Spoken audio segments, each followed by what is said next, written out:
Checking for a campaign. PS5 campaign. Chapter 1, The New Era. Where there's smoke. Cross button confirm. Up. Kung Lao bows to the watching crowd while Raiden kneels. Kung Lao helps him up. You haven't beaten me yet. The day's coming, Kung Lao. Keep telling yourself that. A variety of plates and bowls with scraps of food in them sit on Kung Lao and Raiden's table. You were hungry. Oh.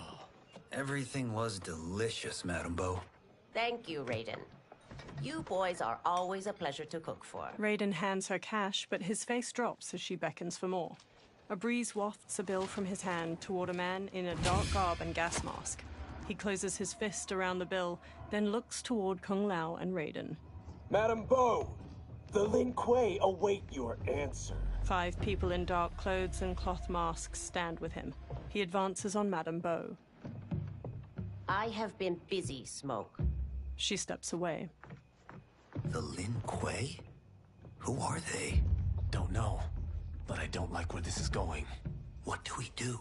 Stay ready. Madame Bo, it is a simple choice. Pay for our protection, or risk harm to this fine establishment. You'll get nothing from me. That, Madame Bo, is unfortunate. He turns to the Lin Kuei warriors and nods. They flip tables and chairs. Madame Bo punches Smoke's face. He blocks her next flurry of jabs, then flips her through a railing. She falls onto a table below, breaking. Madame Bo! Kung Lao and Raiden quickly get up from their tables and fight their way through the Lin Kuei warriors. Smoke throws a smoke bomb, then jumps through the spreading cloud and kicks Kung Lao and Raiden to the floor. You two are brave, but against us, you are in over your head. We don't care who you are or who you are with. You will not menace Madame Bo. Fight!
To keep you unharmed, Madame Bo will have to pay extra. Fight!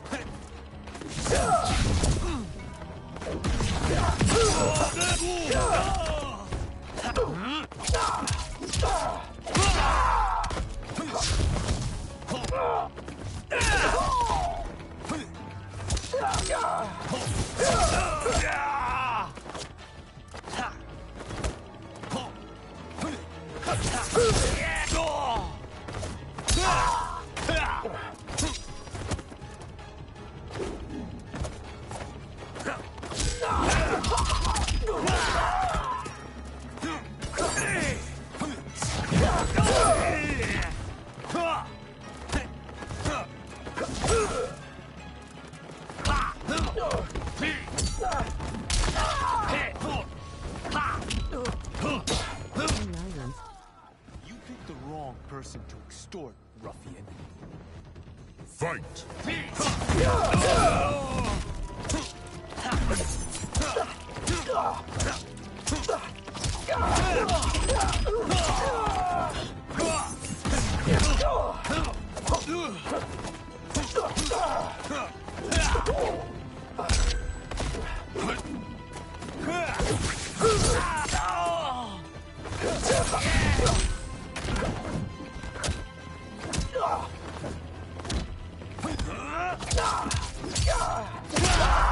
For the Shaolin.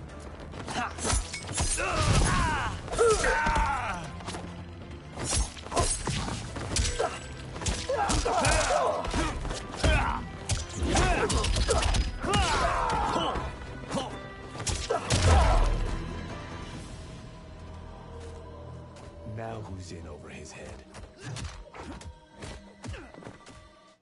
Raiden punches a Lin Kuei, who stumbles back. Kung Lao grabs him, then drops him. This was you? Honestly, I'm surprised too. Come on, let's help Madame Bo. A figure in blue, Sub-Zero, watches from a rooftop.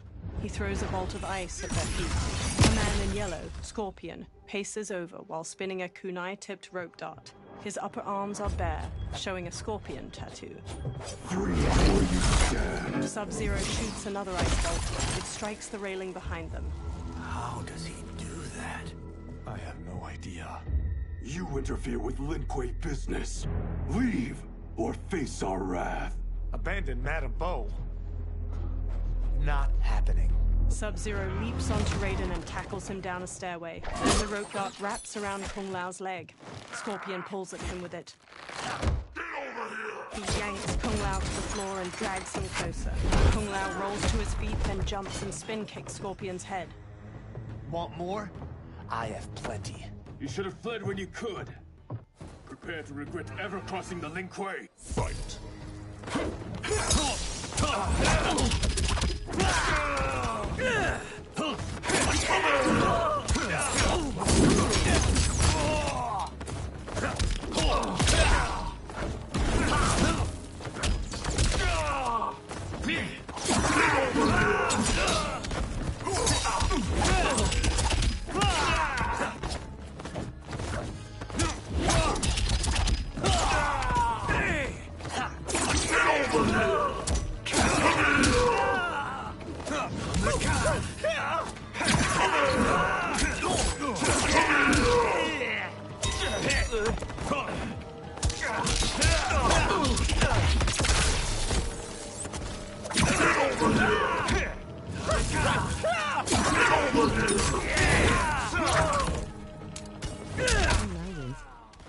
For what it's worth, I'm not regretting this yet.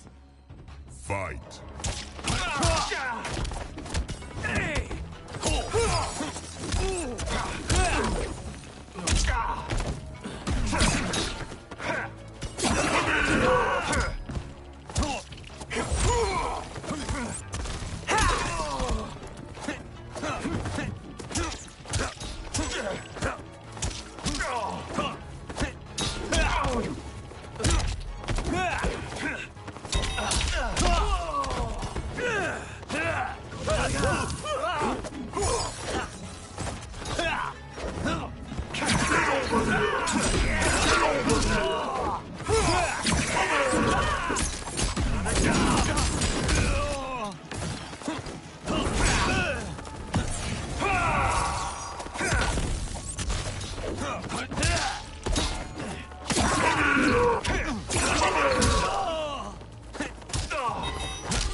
It is you who will regret crossing me. Kung Lao watches Sub-Zero kick Raiden into a pillar from the balcony. Raiden looks up, then climbs the pillar to the level above. Sub-Zero eyes him, then kicks two legs out from under a table, turning it into a ramp. He uses it to vault through the air and kick Raiden on the upper level. Raiden staggers into a bar counter where a man drinks. Raiden grabs a cleaver from a pig's head sitting on the bar and swings it at Sub-Zero. Sub-Zero weaves around the blade and Raiden slices off the cap of the man's liquor bottle. He pours it into a cup. Sub-Zero blasts ice at Raiden, freezing his hands to the bar. The man clucks a bit of the ice and drops it into his drink. Kung Lao throws his hat at Sub-Zero's head. It bounces off harmlessly. Smirking, Kung Lao shrugs. Incompetent. Kung Lao chucks a circular chakram decoration. It nicks Sub-Zero and plunges into a wall. Oh, That works. I have had enough of you. Then go, before I put you down like the rest of your Lin Kuei. You haven't a prayer against the Lin Kuei's Grand Master. Fight!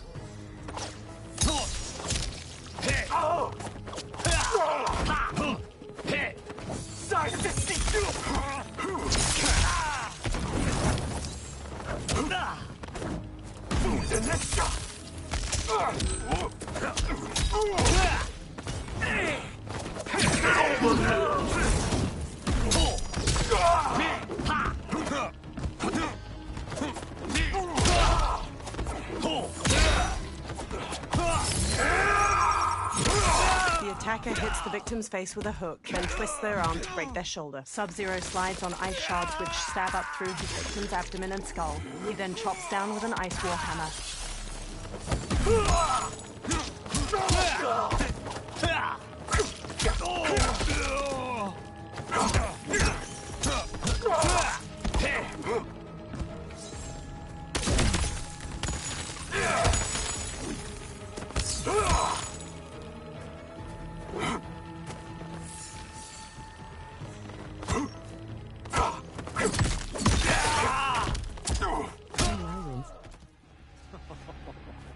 Sorry, but I have to ask. Can Fight. any of you Lin Kuei fight?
Are you sure you're a grandmaster?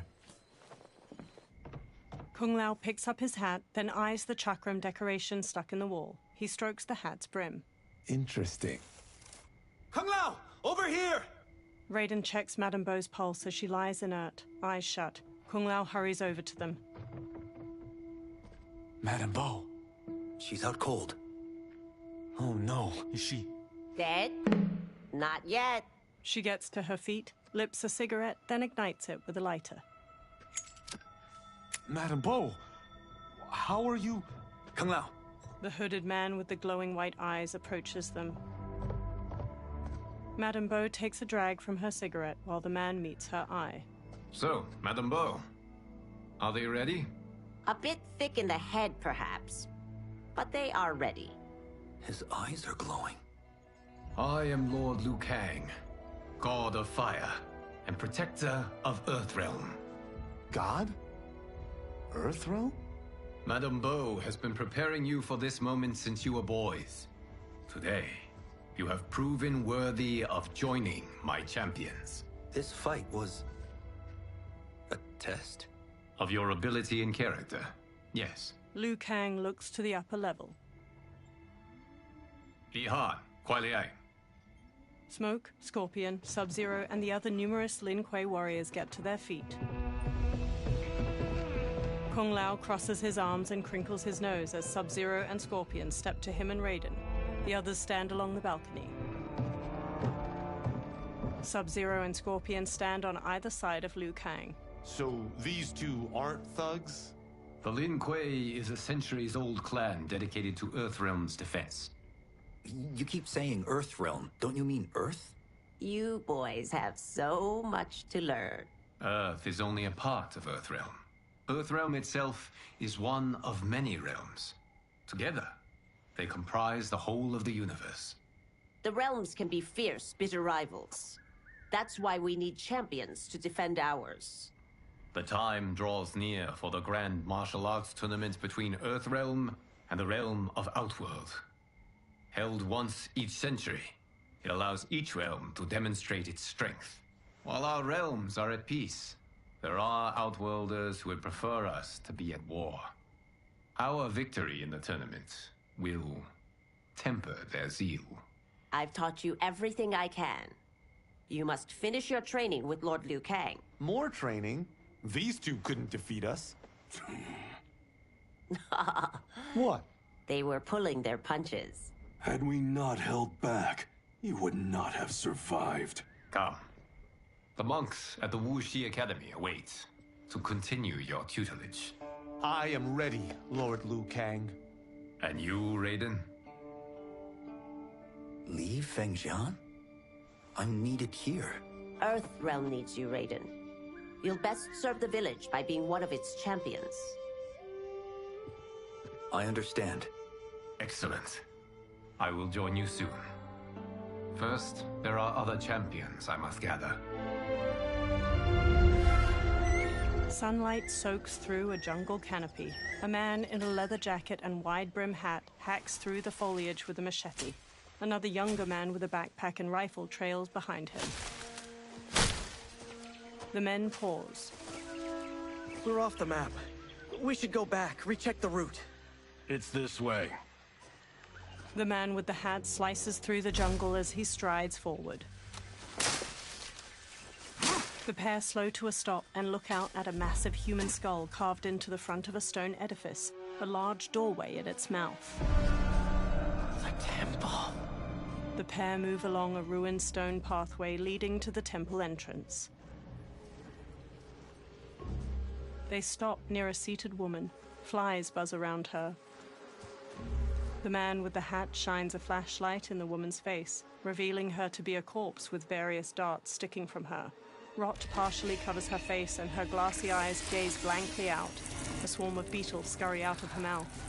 God damn it, Alessia. He cringes as the younger man's face draws tight. They examine numerous holes on the temple doorway. The darts came from here. The man leaves through a journal filled with notes and drawings of venomous animals. Can you open it? Without killing us? Let's hope so. The temple doors open. Light streams past the two men and into the dusty entryway of the temple. Both turn on their flashlights and step inside. They walk through a broad hall. Thick pillars with human figures carved into them line its walls. They turn a corner. Sunlight floods through ruined parts of the wall to their left, and small weeds rise from cracks in the stone floor. Turn them off. They turn off their flashlights. And we're definitely getting warmer. The pair moves down an aisle hedged in by low walls. Lines of fire flicker along the top of each wall. How are these still burning? Oil bubbles up from the ground. The chamber channels it somehow. They move to a doorway blanketed with ivy at the end of the aisle and pause. The two men hop down a short ledge and continue forward. The man with the hat leads the younger man down a path winding through various tall rock formations. They enter a vast chamber. Metal hooks hang from the ceiling over flames flickering in a central circular dais where the rotting body of a man sits on a throne made of intricately carved stone. He holds an ornate metal shield in one hand and a mace in the other. God, Ravala! And his shield! What? Silver liquid shimmers around large stones in the floor beyond. So? There's metal in the floor. That's not just any metal. It's liquid mercury. Shit, that stuff's toxic. Fatal. Only step where I step. The man with the hat carefully picks his way across the path of stones, the younger man close behind. The younger man steps onto a different stone and starts to fall. The man with the hat grabs his shoulder. Huh? What did I say? The man with the hat steps back on another stone. It sinks a little. The Two men sprint across the stones as liquid mercury floods out of channels and ruined pillars surrounding the dais. The man with the hat reaches the other side. The younger man stumbles, then leaps to solid ground. I'm sorry. Not now. He examines the reflection of a pillar in the liquid mercury surrounding the dais. He eyes the pillar itself. Get out the explosives. That's our bridge? Do this right, it'll fall across. The younger man sets explosives at the base of the pillar. A gnarled hand shoots up from the liquid mercury. Two armored women with tattered bat wings rise up. Kalima? They're real? The Kalima fly toward them. Keep working. I'll take care of the she-beasts. You disturb Cataravalla's slumber. For your sin, you die. Fight.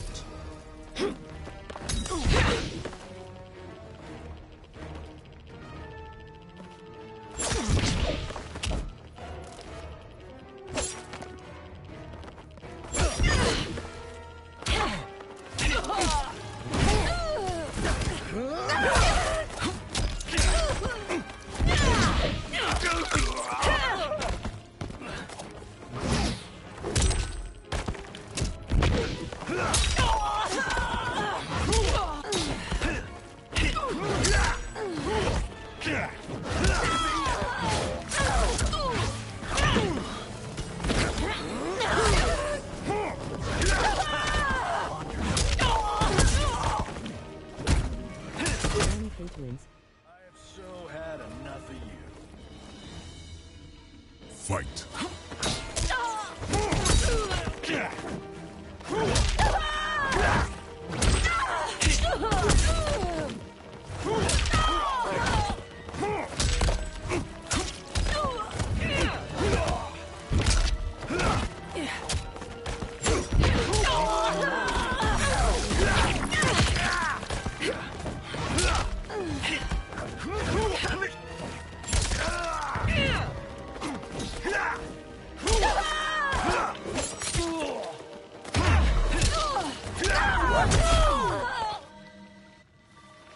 Got no time to die, crazy lady. The man with the hat rushes over. You okay? Yes, we ready? The younger man nods and detonates a bomb that blows up a pillar. The pillar falls and they fist bump. Physics for the win. Let's go. They walk across the fallen pillar above the pool of mercury and explore deeper into the overgrown tomb. They stop by the corpse of Kataravala. The man with the hat brushes his hand across its shield. The younger man exclaims, This'll be worth millions. It belongs in a museum. He grabs the shield. The younger man leans in, and Kataravala's face turns. He staggers back and falls into the mercury. He struggles, but the liquid overtakes him. Adam! Kataravala swings a spiked mace. The man dodges and jumps onto the pillar. It strikes the shield and throws him onto the ground. He quickly sits up as it pounces, chucks away its broken mace. It stalks over. You will not have it. He rises. You don't need it. You're dead. Speaking of which, you just killed my best friend. And I'm not one to forgive and forget. Fight.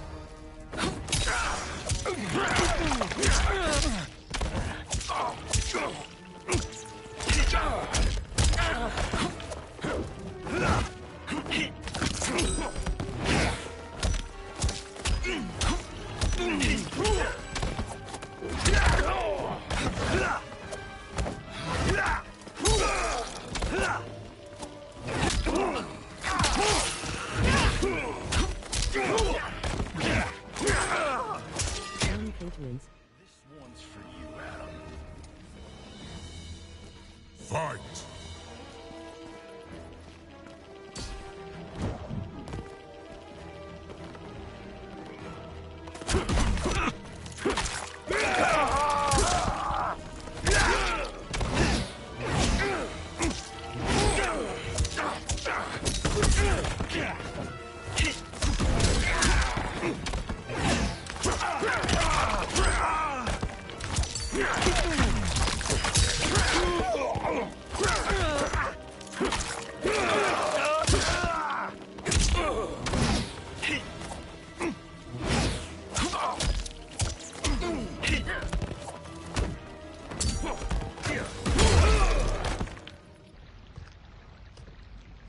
Now where's that shield? He sprints past Kataravala. I'm not yet defeated. Yes, you are. He spins, chucks the shield, and cuts its head off clean. The shield slams against the wall and bounces back into his hand. Time to go home. Cut! Print it! I knew it! Oh, I felt that one. You felt it too, right? Crew member. Temple of Kataravala, take 39. Tails. Director. That's a wrap. In a studio, crew cheer. The director takes off a headset and hands it to a woman. The hatted man shakes his hand. Steven, this was fantastic. Thank you. Oh, just like the old days. And these props. Jimbo killed it. Steven takes the shield. You did too, Johnny. Hey, about my pitch. You know, the karate zombie thing? I'm thinking 4 films. Maybe a streaming series? Johnny, I don't have... You're right. Not here. I'll swing by your office after I change. I can't. Have to meet with the editors. Walking away. Martian will call you. Johnny pumps a fist in the air. Great! Have your assistant call me. A blonde woman. That was great, hon. Wasn't it, though? We need to celebrate. I'm thinking private party. Johnny, we need to talk. She walks off, and Johnny hangs his head. Later, in a luxury mansion in the hills. You're not the martial arts megastar you once were, honey. You're lucky Steven owed you a favor. I'm telling you, Chris, we're fine. Can you join me in the fact-based universe just once? We're broke. We have to cut back. Cut back? On what? Step 1 is selling this place. I need a refill. Johnny, we can't keep this up. You spent $10,000 on that sculpture, $30,000 on that drone, and this damn sword. $3 million? Hey, Sento is history. That sword comes from... That's not the point, Johnny! Chris, honey, the parts, the money, they're coming. Steven's movie is just the beginning. That's why I can't cut back. To be a success, I have to project it. If I don't, Johnny Cage is done. She frowns. Johnny rests his hands on her shoulders. She pushes one hand aside. I didn't marry Johnny Cage. I married John Carlton. I'd give anything to have him back. She leaves. Chris, come on, Chris, where are you going? Johnny puts his hands on his head. Fuck! He grabs his drink and downs it, then walks back to pour himself another. How you like that, Mr. A-list? A black-haired man strides in. Thank God. Oh, Chris, honey, Johnny turns and sees the stranger, who wears a sleek black suit and brandishes a long sword. Where's my wife? What did you... Your wife left. She's fine. You will be too, if you cooperate. What do you want? Sento. It hangs above a fireplace. You some kind of hired gun? Or do you know Sento's history? I know it. It's my family blade. They circle each other. No. No way you're Tyra clan. They've been dead for centuries. Not dead. Hiding. With Sento in my hands, I'll lead us out of the shadows. That's a great plan, stranger. Except for one thing. Sento's mine. And I won't give it up without a fight. Fight.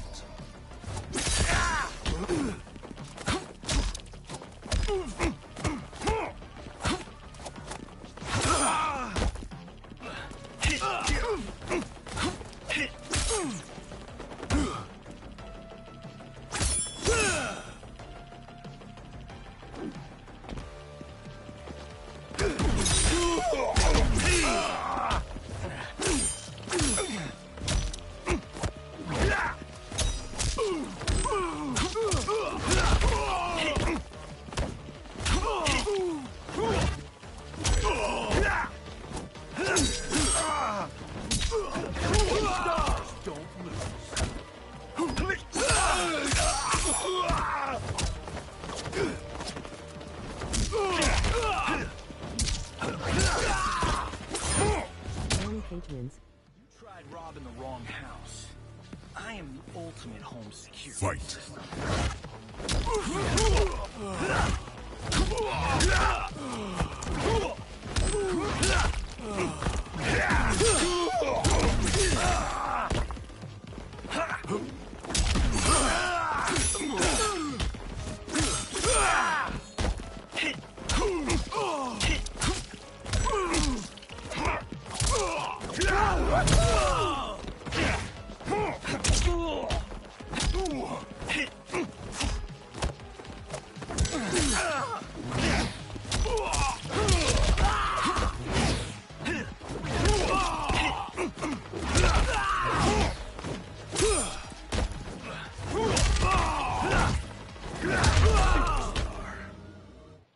My house, my rules. Later at night, the defeated swordsman is tied to a chair.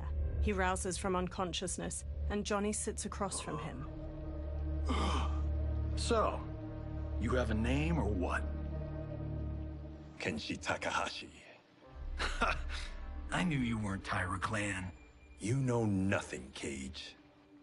400 years ago, the Taira clan were one of Japan's first families. They lost Sento after getting slaughtered at the siege of Aomori. There were survivors. They hid themselves by shedding the name Taira for Takahashi. They joined the Bakuto for its protection. The Yakuza's predecessors. From first family to crime family. I will break us free of the Yakuza's corruption. Reclaim our name and our position. But my clan won't follow me unless I prove that I can lead. That's why I need Sento. And that's Malibu's finest. He walks toward the door. It's a great story. Bullshit. But great. You should seriously consider becoming a screenwriter. Liu Kang, Scorpion, and Sub-Zero wait outside. What in the actual fuck? Good evening, Johnny Cage. I am Liu Kang, protector of Earthrealm. May we enter? Nothing's being shot here tonight. You sure you're in the right place? Yes. We come on a matter of grave importance. We must speak to you and your guest. What? Johnny narrows his eyes. How do you know about him? Because I am the god of fire. Chris, you vixen. Nicely done. Sure. Come right in. Glowing eyes are a nice touch. They approach Kenshi, who remains tied up beside an indoor pool. Kenshi Takahashi. A tragic figure with a noble cause. Your actions this evening do you no credit. Who are these people? You tell me. They're your scene partners. I also know of your struggles, Johnny Cage. I am here to offer you both a path forward. Dun, dun, dun. Oh, come on, guys, let's call this. Chris was a doll to set this up, but as pranks go, this one's a bit obvious. This is no prank. Bihan, Kuai Liang, if you please. The blue-robed Sub-Zero starts to untie Kenshi. All right. I'll play my part in this martial arts LARP. The missus ought to get what you paid for. Okay. Hey, you... Hey, you! Get your damn hands off him. I said, get your hands off. Johnny grabs him, but Sub-Zero kicks him across the room. Johnny slides into a table with a $10,000 sculpture on top, teeters and falls. Scorpion. Was that necessary, brother? To put him in his place.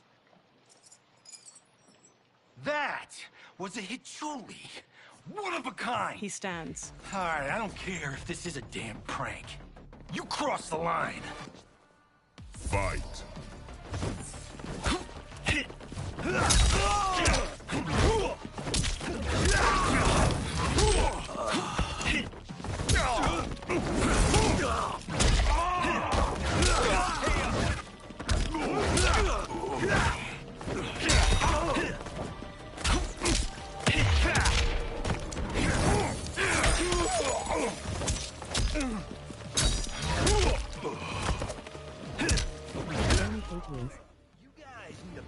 fight choreographer. Fight!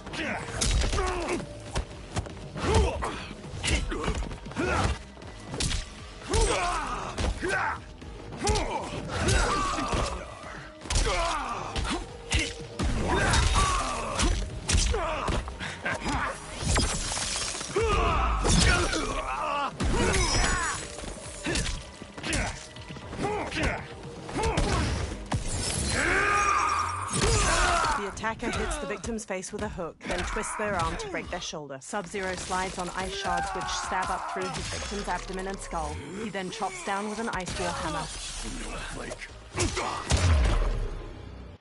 And scene. I hope you're insured, because you're paying for my Hachuli. Imbecile! You have no idea with whom you're dealing. Liu Kang bursts into flames. The flames dissipate. That's no special effect. Indeed, Johnny Cage. Johnny shifts his footing and glares. Kuai Liang. Scorpion bows. Okay, let's go back to one here. Who are you again? Lord Liu Kang, protector of Earthrealm, god of fire. Well, that last one tracks. But what's an Earthrealm? All will be explained, Johnny Cage. For now, what is important is that you both have been chosen to join its champions. Why him? Or me, for that matter. Because I have faith that you will rise to the challenge. And because your service will change the arcs of your lives. Johnny eyes Kenshi. Later, men spar in a sunlit courtyard. Mountains surround them, and lion statues border the entrance to the courtyard. Red pagodas are situated nearby, and cherry blossoms are in full bloom. Several monks wear brown and orange uniforms. Later, they strike wooden dummies that have small poles sticking out. Others spear their hands into steaming hot sand in rock bowls. Later, a monk with a braid swings at Raiden. Raiden blocks and punches his chest. Another attacks, and Raiden counters with a flying kick. Raiden strikes and front kicks a third challenger. Hunching over, Raiden shuffles in an offensive stance. He straightens and brings his hands together, fist to flat palm, and the nearby monks do the same. Kung Lao saunters up with a razor-rimmed hat. That is not a good idea. It is genius, Raiden. The next time we see Sub-Zero, I will have to thank him for inspiring it. Ow! See? It won't be effective. Kung Lao throws the hat like a flying disc. It slices a target and flies back. He catches it by twirling a finger inside it. Maybe it's too effective. Johnny walks up. We just need to get on with it. I've been cooped up here for months. I can't base a cinematic universe on Outworld's monsters and magic if I don't ever see them. Kenshi joins. That's why you're here? Liu Kang said this gig would change the arc of my life. That's how it gets done.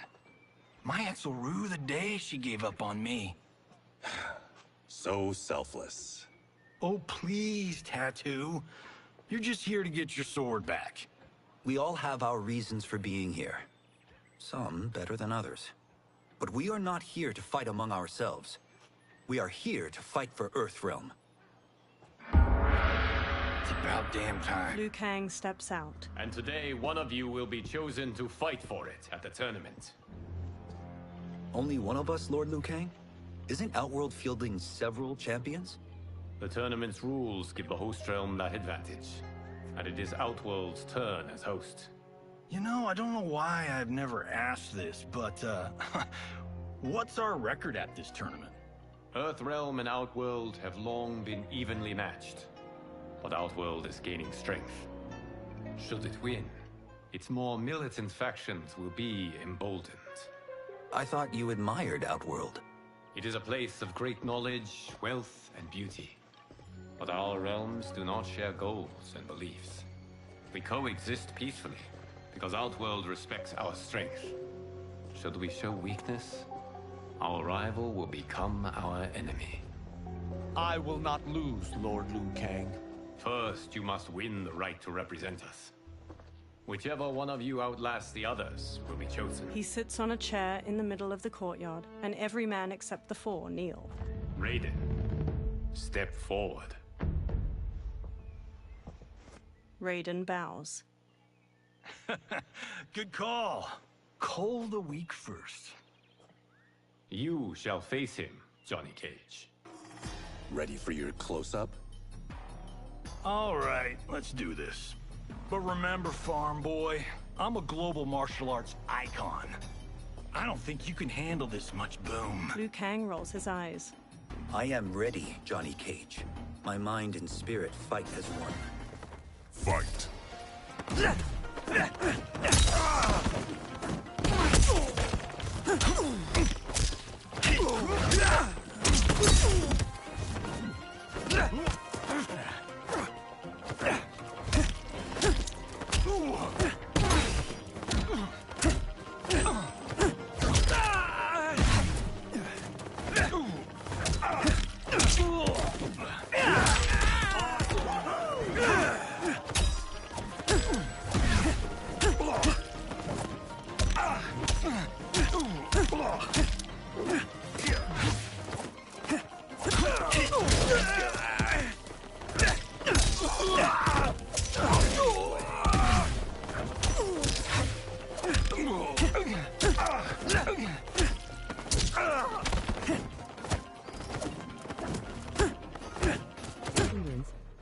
And that's why I don't need stunt doubles. Fight.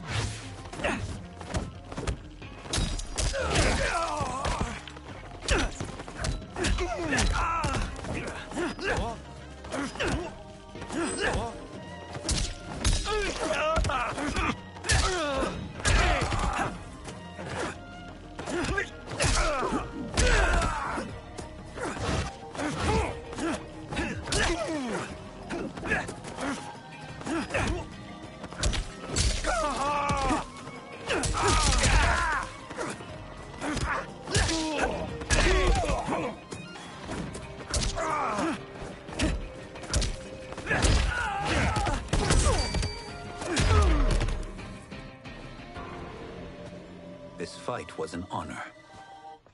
Raiden helps Johnny up by the hand. You're welcome. Kenshi Takahashi, you are next. Kenshi steps toward Raiden, his sword in hand. He shoots a hard look at Johnny as they walk past each other. You have skills, Raiden, but you're inexperienced. Whatever experience I lack, I make up for in heart. It's nerve, not heart, that wins fights. I should know. I've been in hundreds of them. Fight.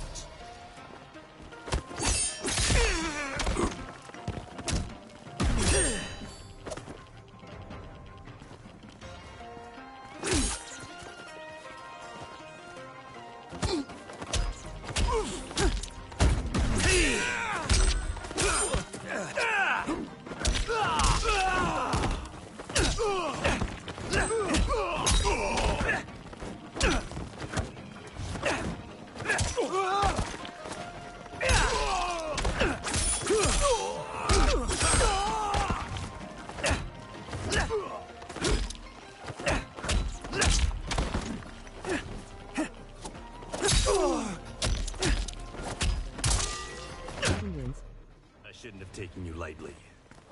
I won't do it again. Fight.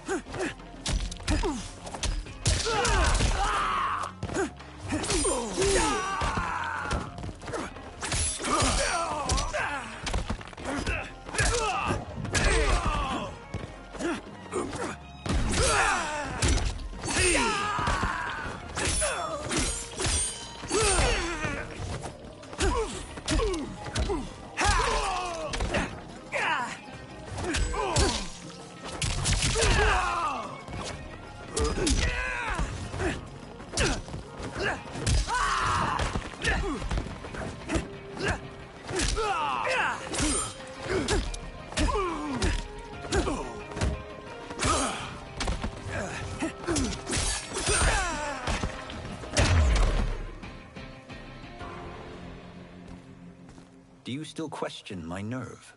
I do not. Yours was a well-earned victory. Kenshi and Raiden bow to each other. You may rest, Raiden. This evening, you will face your final opponent, Kung Lao smiles at Raiden.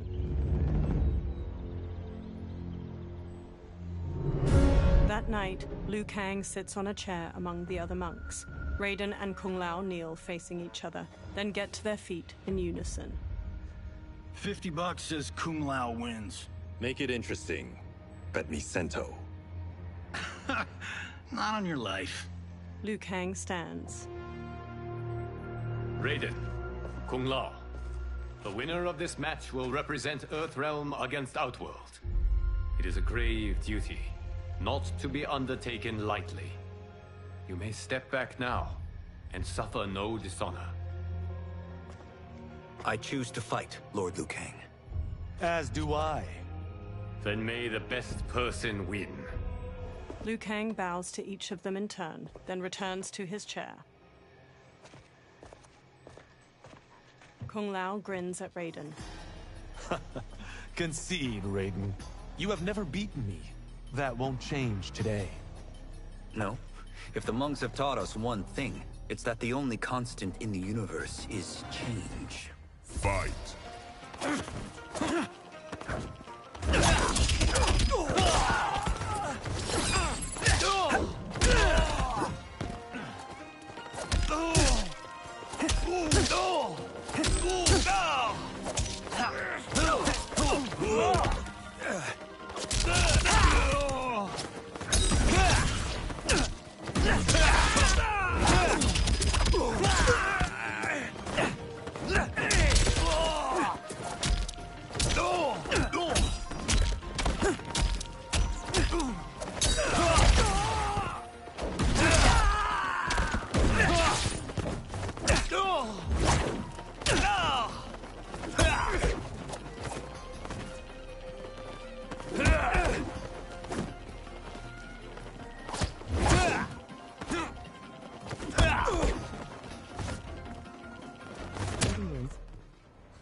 That was pure luck, Raiden. Like lightning, Fight. You won't strike twice.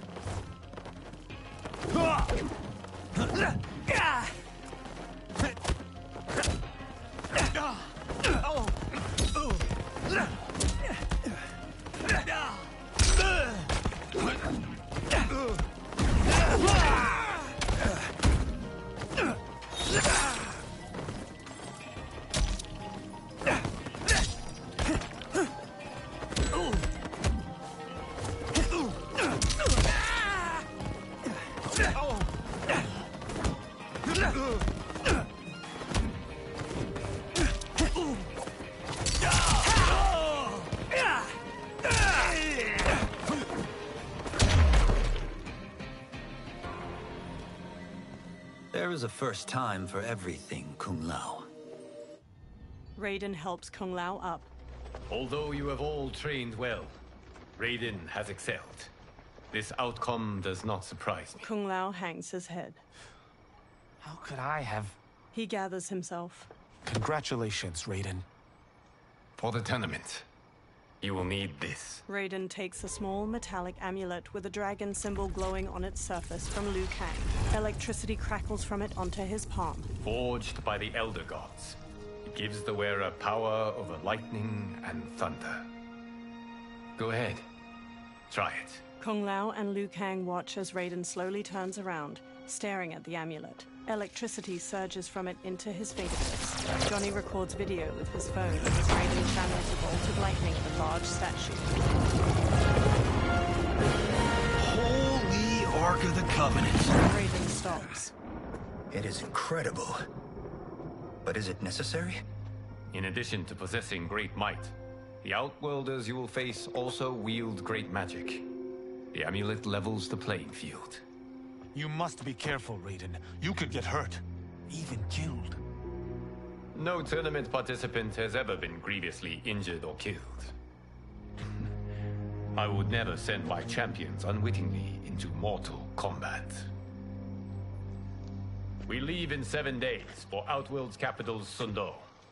The tournament will be held at the palace of Empress Sindel. Raiden, Kung Lao, Johnny, Kenshi, and the monks follow Liu Kang into a temple with numerous dragon statues coiling near its entrance. Liu Kang waves his hands around in a flowing motion, then a portal opens. Outworld can be both alien and intoxicating to Earthrealmers.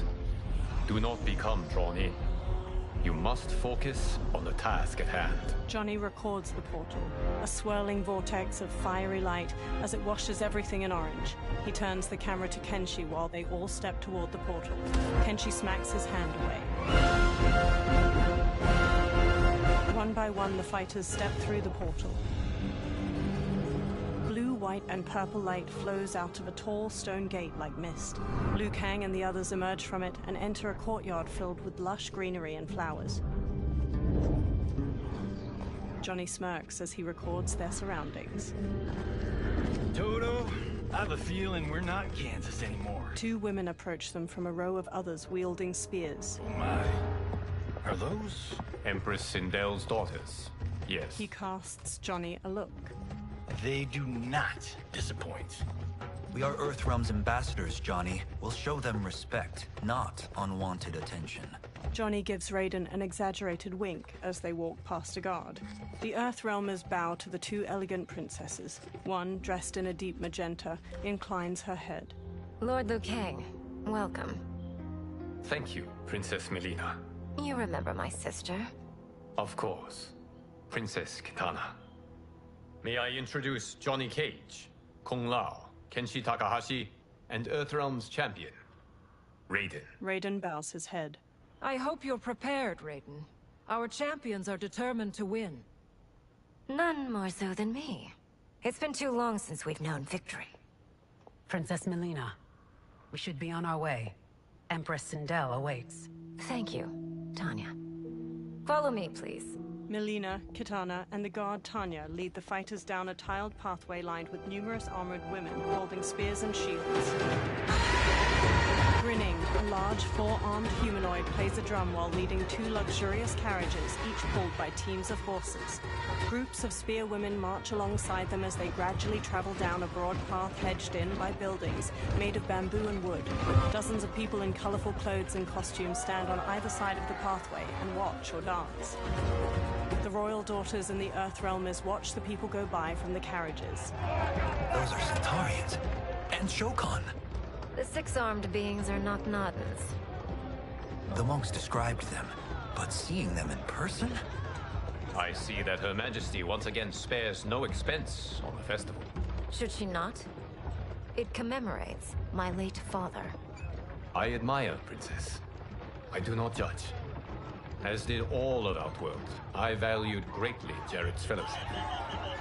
Melina looks over her shoulder at a woman with a ponytail observing a group of people walking away, hands bound behind their backs. Melina scowls, then pounds on the carriage. The carriage grinds to a halt and Melina steps out. She stomps to the woman with the ponytail.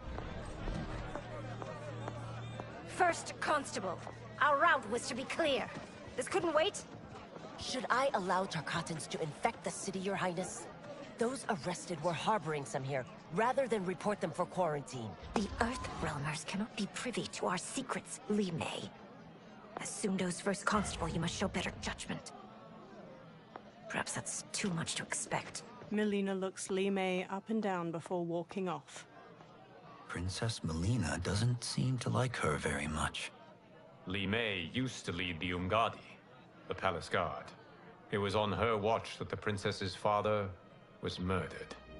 Decorative waterfalls pour around the front of a vast, ornate palace. The Earthrealmers stand inside a throne room crowded with Outworlders. Worry expends energy for no purpose, Raiden. But the tournament, if I lose... Focus on your actions, not the outcome. It is all you can control. A large, armored humanoid with two twisting horns approaches. He shoulders his way past onlookers. Red alert. Incoming stock villain. General Shao. Do not let him goad you. General Shao stops before the warriors.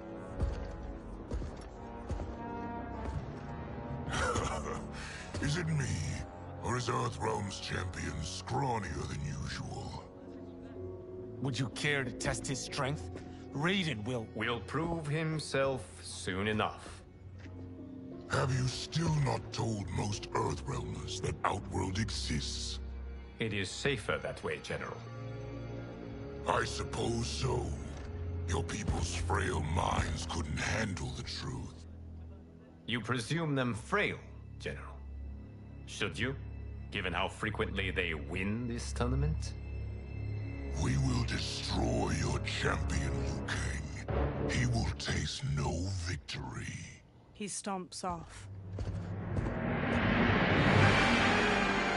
A silver-haired woman in rich purple and silver armor approaches the warriors with Melina and Kitana on her right and left.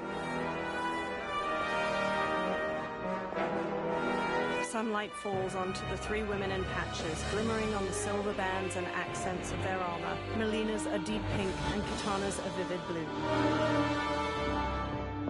The silver-haired woman sits on a purple and silver throne resting on a dais. Kitana and Melina take lavish chairs on her right and left.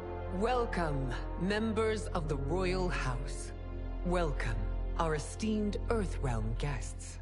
We gather once again to honor my late husband's legacy, to continue the tournament that he founded with Lord Liu Kang, in hopes that it would foster peace among realms. May Jared's soul watch over us with pride from its resting place in the living forest. She smiles tightly. Lord Liu Kang. Empress Sindel, it pleases me to once again be your guest. Here, you are always welcome. Now, let us meet your champion. Earthrealm's champion is Raiden, Your Majesty.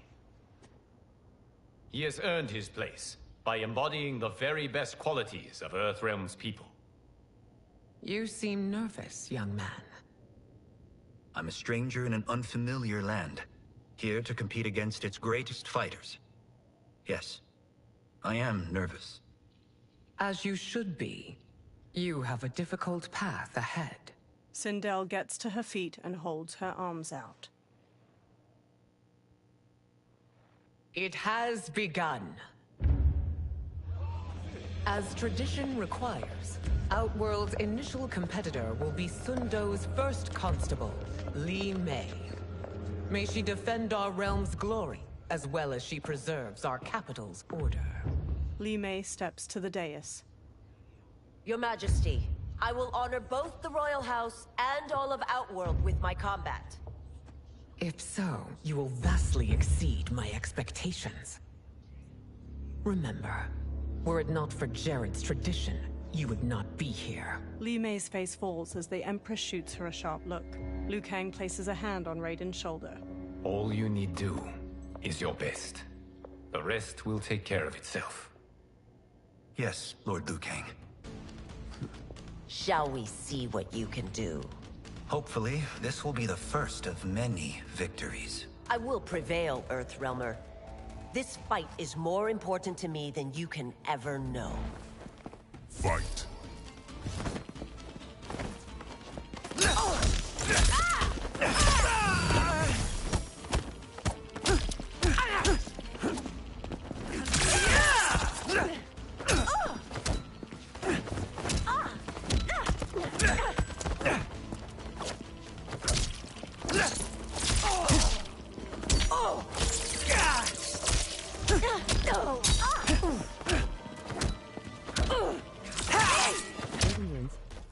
I will admit it. That tested me. Fight!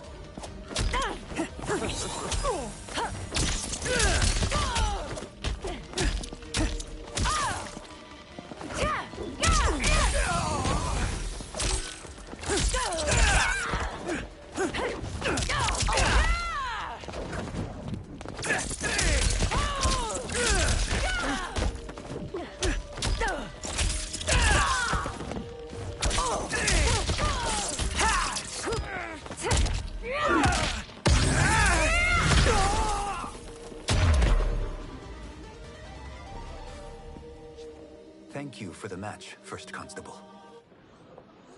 Li Mei rigidly bows to Raiden. He bows back. Li Mei turns and leaves the throne room. The spectators huddle together as they watch her go. Raiden stands before Sindel's dais.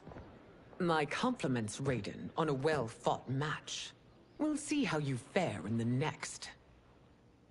General Shao, whom have you chosen as our next competitor? Your Majesty, I have chosen Reiko, my second in command. As a boy, Reiko was orphaned during the Kafala War. Though captured, his spirit remained unbroken. He scratched, clawed, and survived. After the war, I took him in, molded him into the perfect soldier. Few others are as well versed in the ways of war. Reiko stands near Raiden and performs a combination of elbow strikes, knees, and punches before jumping and spin kicking. He glowers at Raiden. In whose army have you served? In what wars have you fought? I have done neither. Then you are woefully unprepared, Earthrealmer. This will be your last battlefield. Fight!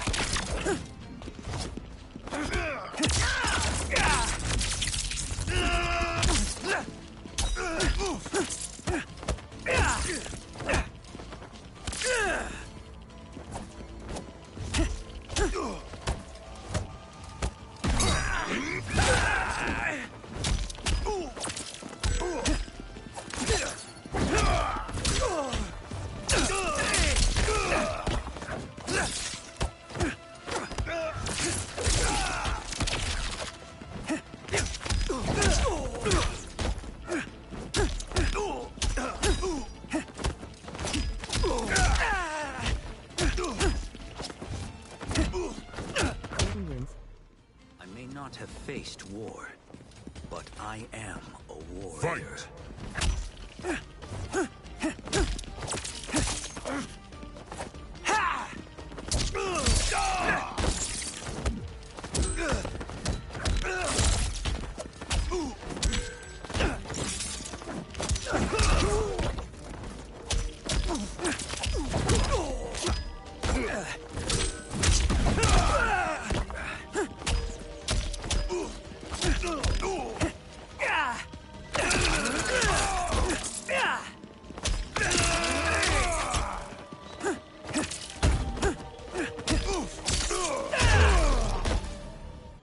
Raiden lowers his hands. Felled by a simple farmer. General Shao curls his lip and walks off as Raiden turns to Sindel. I am ready for my next opponent, Your Majesty. Whom shall I face? Patience, young man. She stands. We are adjourned until first light. I hope to see you all at this evening's banquet. The Empress smiles softly. That evening, Kung Lao wolfs down food beside Kenshi. They sit at one of 3 large banquet tables in a broad courtyard. Sindel sits at the head table. Strange plants glow with soft purples and blues behind her. General Shao and Reiko gape at Kung Lao as he rapidly eats and drinks wine. Johnny sips wine near Katana. I'm sorry, you're 10,000 years old? Oh, talk about aging gracefully. Katana reaches for wine. What do you see in him? He is a hero, Raiden. Though he may not yet know it. Do you recognize everyone here? Most, yes. From your descriptions. Except for him. That is Rain, the High Mage of Outworld. Not his given name, but one earned due to his mastery of water magic. Rain smiles at them from his seat at a table. Tanya steps to Melina as she clutches her stomach. Are you unwell, Princess? I am fine, Tanya. Melina winces. I know I'm to fight Melina, but will I also face Tanya? By tradition, you should not. If you did, you would be tested. Why? Umgadi, like Tanya, are warrior priestesses, selected from the firstborn daughters of Outworld. From infancy, they are trained to defend the royal family. Outworld must see much conflict if the Empress needs such protection. Its past has been difficult. Though the last 1,000 years of Empress Sindel's reign have been a true golden age. The memories of that strife still linger. Liu Kang gives Raiden a soft smile. Sindel stands and lifts a glass of wine. My husband Jared believed that the future of our realms lay together. Let us move forward in open dialogue, letting no secrets tear our bonds asunder. Everyone stands with a wine glass raised. Your Majesty, it's an honor to be here and to meet your people. I can already see there's more that joins us than divides us. Our peoples could not be more different, champion. Excuse me? You heard me. Earthrealmers are devoid of all... That's enough, General. She gives him a firm look. My apologies, Your Majesty. Perhaps I've enjoyed too much of this excellent wine. With your permission... You may go. General Shao woodenly turns and throws his glass. He marches off with Reiko in tow. Later, Sindel glares at Shao in her chambers. It is bad enough we may lose to the Earthrealmers, but then you go and drunkenly insult them? You needlessly stain my honor and your family's proud military tradition. May I speak freely, Your Majesty? Again with this? If you must. We must act on the Sorcerer's prophecy. He warns that Liu Kang will conquer Outworld. And his predictions are usually impeccable. But I've no proof of Liu Kang's ill intent. His interventions have kept Outworld at peace for centuries. He herds us into compromises, shackles our independence. If we could meet our enemies in battle, we'll take... You would consign us to endless war! Better that than be Liu Kang's lapdog. Sindel's eyes harden. If I see evidence of the prophecy's accuracy, we will act. But only then, and only at my command.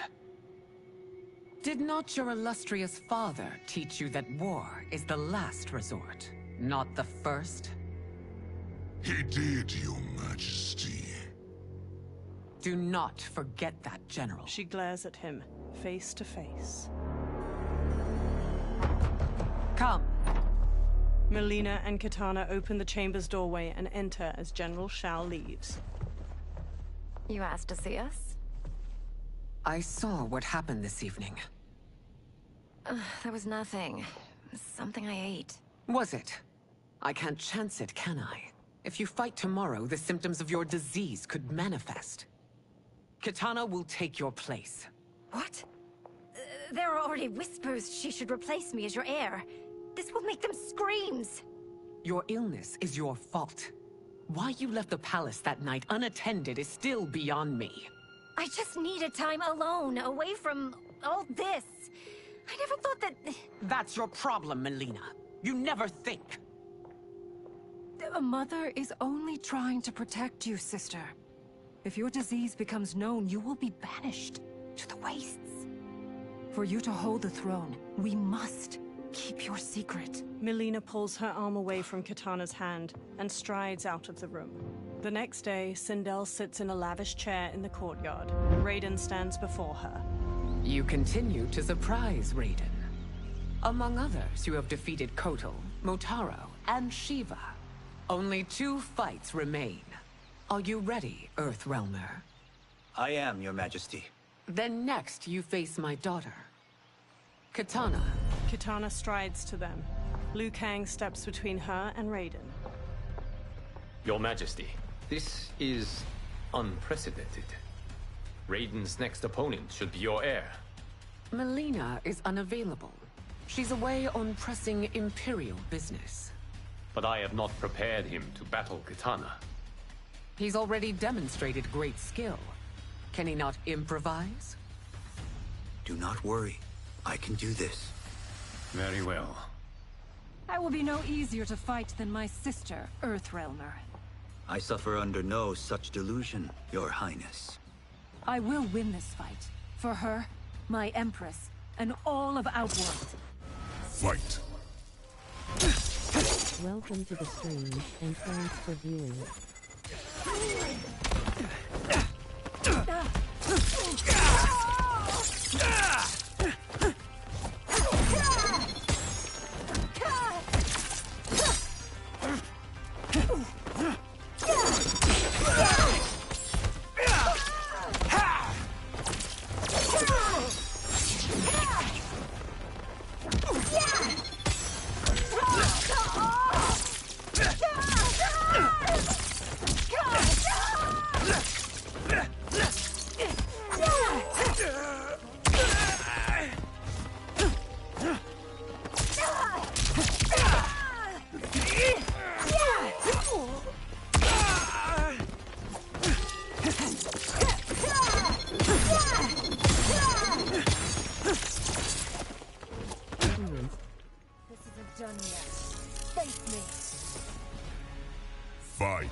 Fight well, Princess.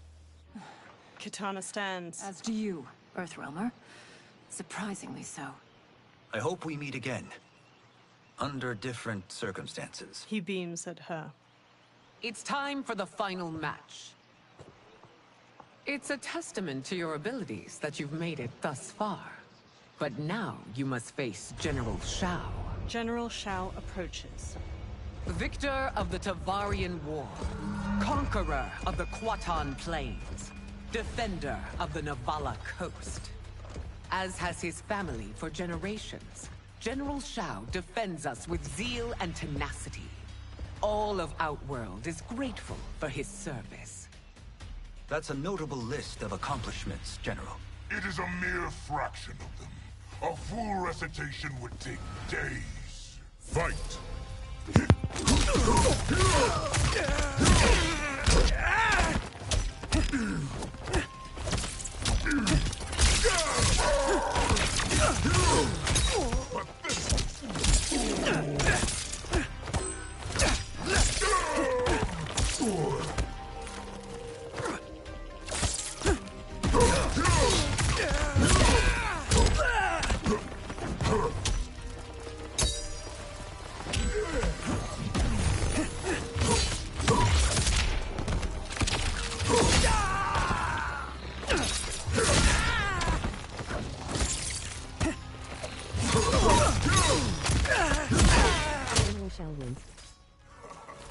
Can you survive another round?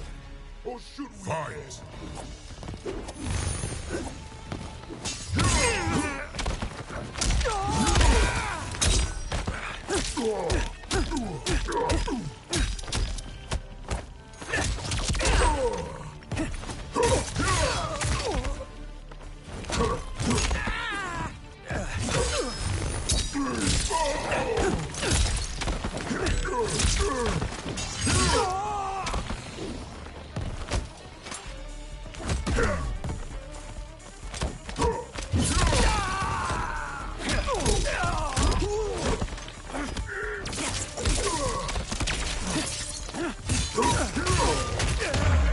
Main menu. Main menu. A full recitation would take days. Fight.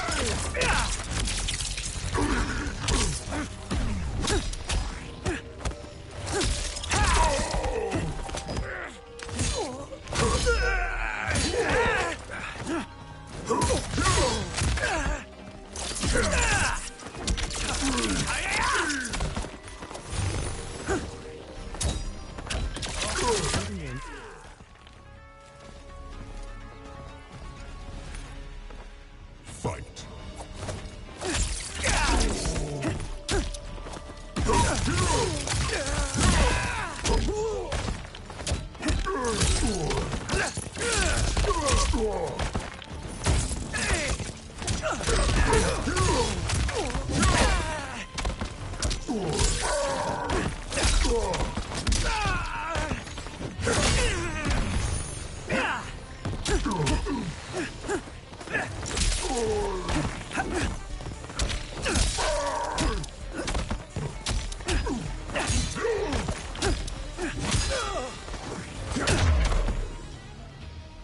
It's over. I have done it. Sindel stands. Congratulations, Raiden. Earthrealm wins. Head held high, Sindel leads Katana away from the courtyard. Raiden steps to General Shao as he tries to get up. Raiden holds a hand out to Shao. May I assist you? Stay away, Earthrealmer. Raiden's face tightens. Well done. You have exceeded my greatest expectations. Thank you, Lord Liu Kang. Because of you, the Outworlders who would disturb the peace will once again be held at bay. Smiling, Liu Kang places a hand on Raiden's shoulder. Come. Let us bid our hosts farewell and return to Earthrealm. Kung Lao, Johnny, and Kenshi bow to Raiden. All right, yeah. That was great. Very impressive. That night, Liu Kang sits in an ornate room before a fire in a brazier, his eyes shut. He opens his eyes. Sand whirls on the other side of the room. It resolves into a dark-skinned man with glowing eyes and a bald head. Geras, my old friend. It's been eons. It's good to see you. Likewise, Lord Liu Kang. I have watched you with the Hourglass. You are relishing your role as Earthrealm's protector. It suits me far better than being Keeper of Time ever did. I never wanted to replace Kronika. Being history's architect drove her mad. I had no wish to share her fate. Which is why I am forever grateful that you volunteered to safeguard the Hourglass. Despite my having relinquished its power, the new era has unfolded as it should. Geras takes a Jaguar figurine from a shelf. You created me in your own image. Duty is my highest calling. While I am glad you are here, you are not one for social calls. Is there trouble with the Hourglass? With something it has shown me. What, Geras? When you restarted history, you altered the destinies of certain malefactors to neutralize them. At least one of them is defying that destiny. Shang Tsung. Go on. He has escaped his meaningless life and is on his way to becoming a powerful sorcerer. He has already infiltrated Sindel's court. I saw no sign of him during the tournament. But if that snake is in Sindel's ear... Your vision of peace may already be compromised. I appreciate this warning, Geras. I will investigate. Please return to the Hourglass and see what else you can learn. The next day, Kenshi looks at a drawing of Shang Tsung with Johnny and Kung Lao. So we find him in Outworld and bring him here for questioning? Yes. If what I fear has happened, he is a grave threat to the realms. Anything else? Shang Tsung is a master of deceit. Do not trust a word he utters. Sounds a lot like my first agents. It's a tricky mission. I'd rather Raiden go along than this one. Hey, this one is up for the job. This mission must be done quietly. I am breaking my word with Empress Sindel by sending you into Outworld without her knowledge. Due to the tournament, Raiden is now a familiar face there. Sending him will only increase your risk of being discovered. He raises a metal device. This talisman is attuned to Shang Tsung's chi. Follow it to him. And be careful. May the Elder Gods protect you. Kenshi takes the talisman, then trades a look with Johnny. The three men walk through a vast desert at night, flashlights shining through the dark. Are we there yet? Again? How old are you? 5? What can I say? These boots weren't made for walking. If that is the most pain you feel today, consider yourself lucky. Oh, I'm already lucky. I've got Sento strapped to my back. I will reclaim it, Cage. Got 3 million? It's yours. You know I don't have it. I bet your Yakuza pals could come up with it. Oh, that's right. You blew them off. If there's one lesson Hollywood's taught me, it's never burn bridges. You never know who can help. The Yakuza are leeches, bleeding out those too weak to resist. I grew up in that life, and I never understood it. Why my gain required others' pain. I got out. I need my clan out too. We can't be part of their crimes any longer. Scowling, Kenshi looks down at the talisman in his palm as it glows red. He turns around and walks off. Kung Lao shines his flashlight in Johnny's face before following Kenshi away. Johnny walks after the other two. Kenshi holds the talisman out while standing on the edge of a cliff. They survey a village made of buildings carved from large rock formations. A mass of soldiers with spears battle a horde of humanoid creatures with long fangs jutting from their mouths.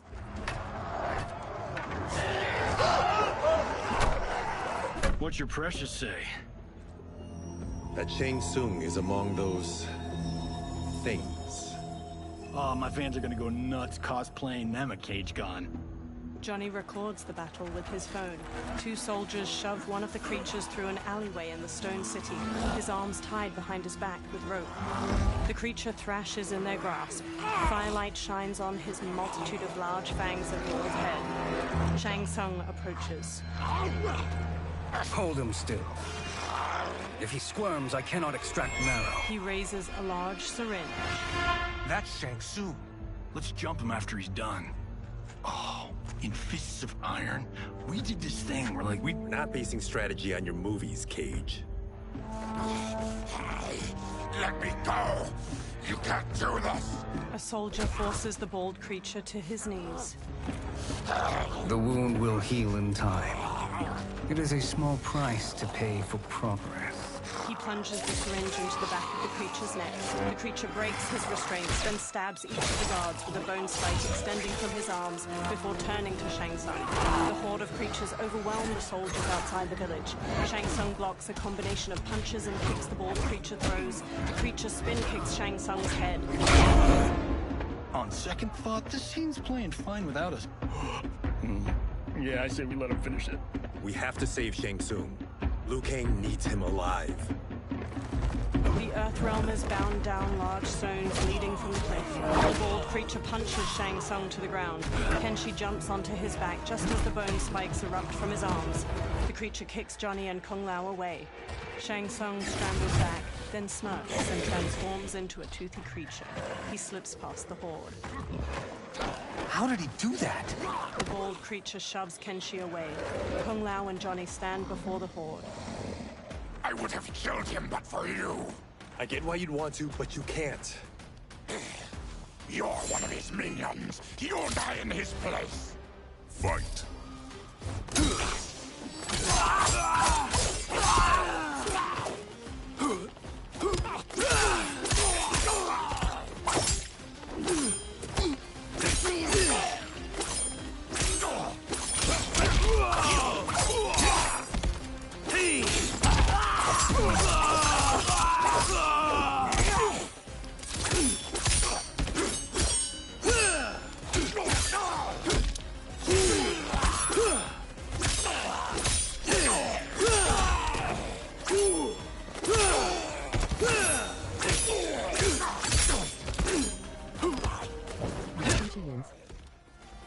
You haven't stopped him. You've just made him angry. Fight!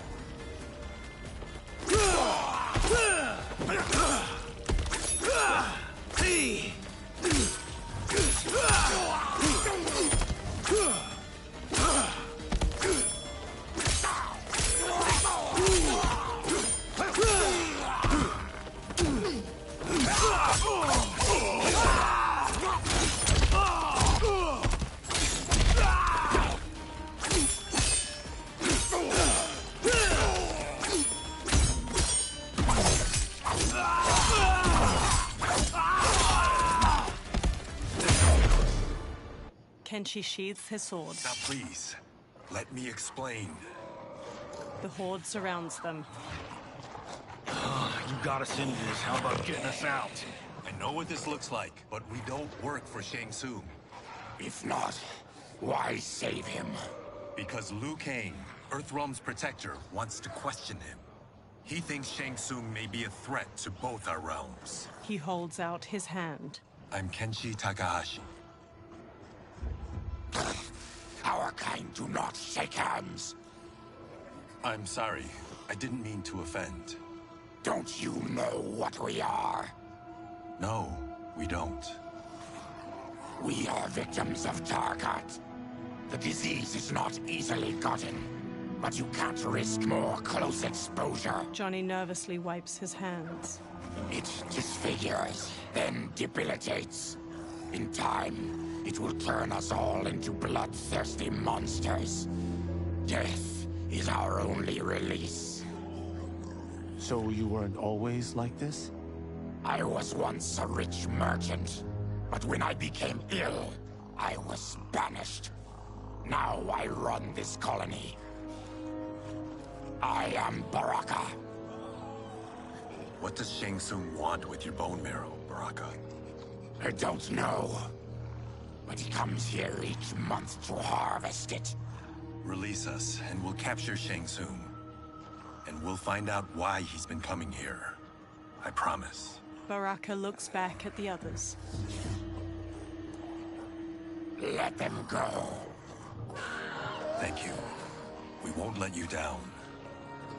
Kenshi looks down at the talisman. Damn. This was guiding us to Shang Tsung. Now we can't find him. His laboratory is near. I'll take you. Morning light shines. Baraka leads the trio toward a wood and stone tower rising over a river. 2 water wheels spin nearby. Any idea what to expect? No. I've never been inside. Stay here. We'll check it out. Kenshi, Kung Lao, and Johnny step to a long bridge stretching from the bank to the tower. The 3 men sneak through the tower to a laboratory. The addition of crushed chitin larva proved an inspired choice. In testing, outcomes improved significantly. I have modified the formula since the last time it was administered. Kenshi motions for silence as the others trail him up a staircase. This new serum is exactly what we need. Its effects will be immediate and long-lasting. How can you be sure? Because it is brewed from freshly extracted Tarkatan marrow. It couldn't be more potent. He raises the syringe, full of liquid. Melina lies on a medical table by him, eyes shut. Rain and Tanya stand nearby. He is infecting Melina with Tarkat. Shang Tsung taps the syringe. And he's got 2 of Sindel's top dogs in on it. No wonder Liu Kang is worried about this guy. We need to stop him. Save a distressed damsel? Sure thing. Johnny smirks, then runs into the laboratory with Kung Lao and Kenshi. They square off against Tanya, Rain, and Shang Tsung. Get away from her! You bitch. Excuse me? You know, the movie. Tiny girl, ginormous alien. Ripley! No? Seriously? Earthrealmers. How did they find it? They've already seen too much. Tanya charges with a 3-section staff. Johnny blocks her attack, then Kung Lao kicks her back. Kenshi spin kicks the syringe from Shang Tsung's hand. I need time. Buy it for me. Liu Kang sent you, didn't he?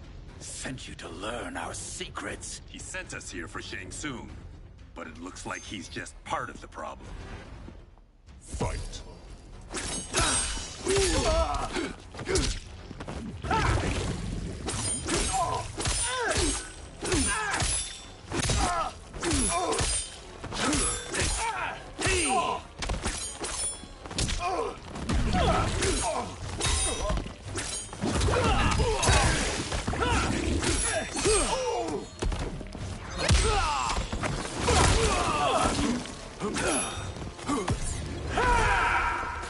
The attack Kronika hits the victim's face with a hook, then twists their arm to break their shoulder. Rain summons 2 tendrils of water which wrap around the victim's hips to electrocute them and shatter their pelvis.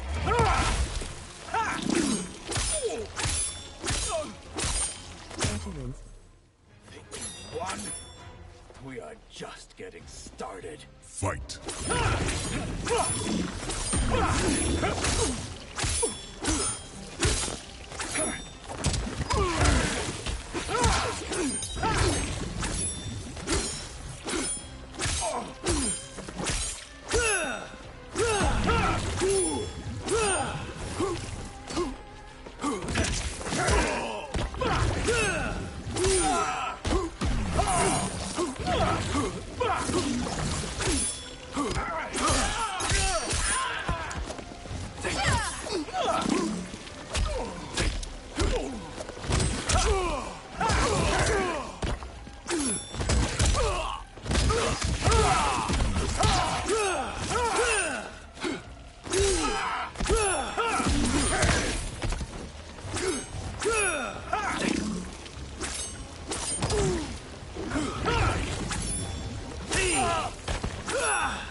Never trained me for this.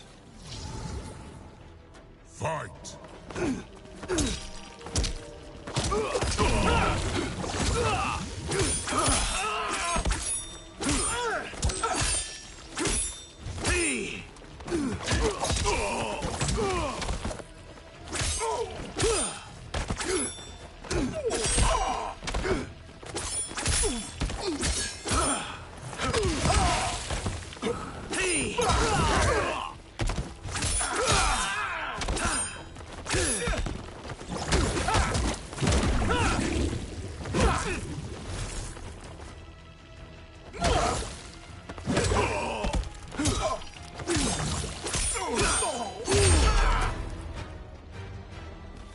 Mage is brought low. Tanya whirls her 3-section staff around and strikes Kung Lao's face, then jumps and bashes Johnny's head. Kenshi grabs her from behind. He starts to throw her back, but she rides the momentum and flips away. I thought Umgadi were loyal to the royal house. Yet here you are, scheming against the princess. You trespass in Outworld, interfere in Imperial matters. It is you, not I, who is the schemer here. Fight.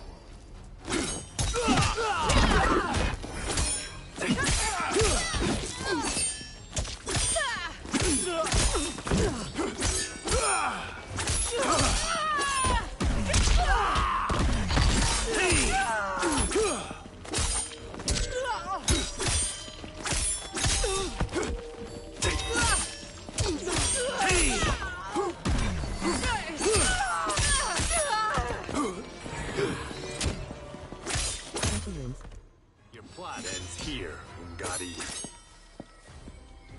Fight!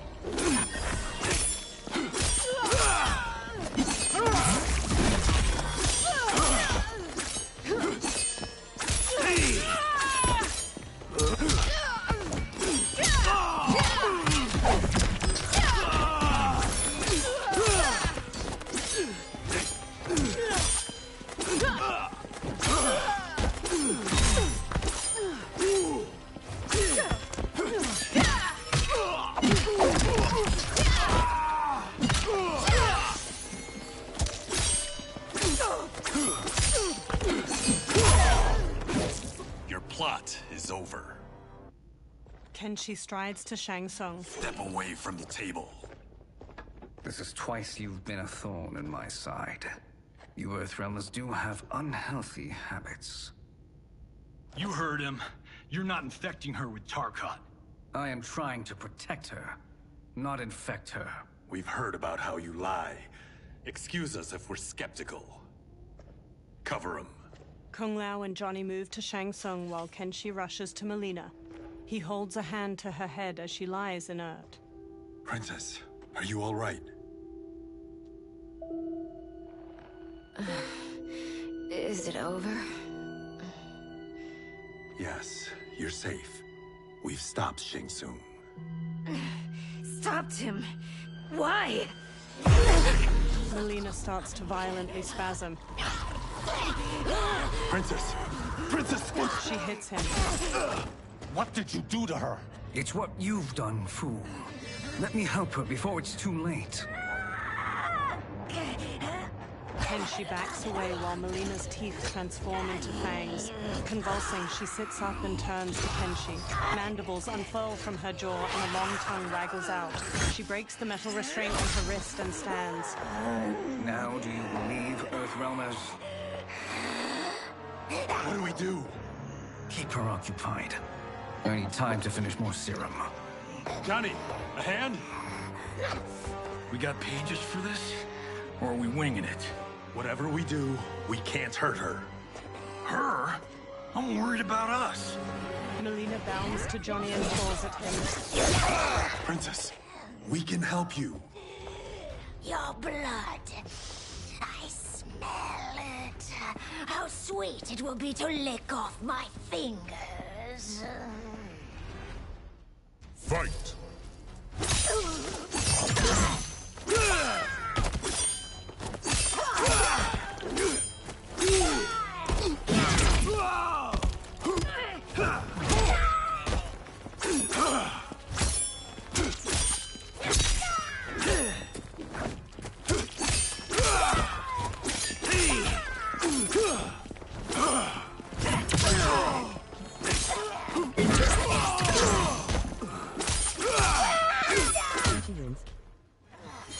Don't deny me your flesh. I must Fight!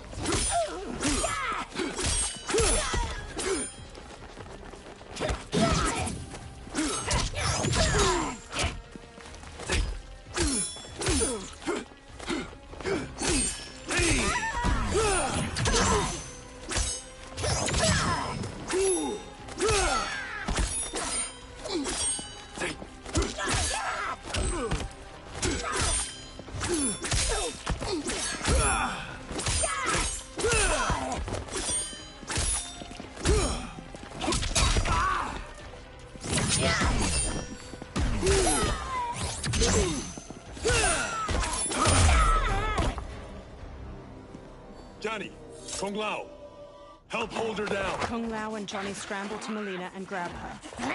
It's now or never, Shang Tsung. Shang Tsung fills a syringe with liquid as Melina throws Johnny and Kung Lao off. Melina dashes to a table and grabs her side blades from it, then leaps at Kenshi and impales his eyes with them. Kenshi! She rips the blades free. Shang Tsung injects the syringe into her neck. He holds her as she goes still. She sags to the floor as her Takatan features transform back to normal. By the gods! Melina! Katana, General Shao, and an armored Shokan burst into the lab. What's happened here, sorcerer?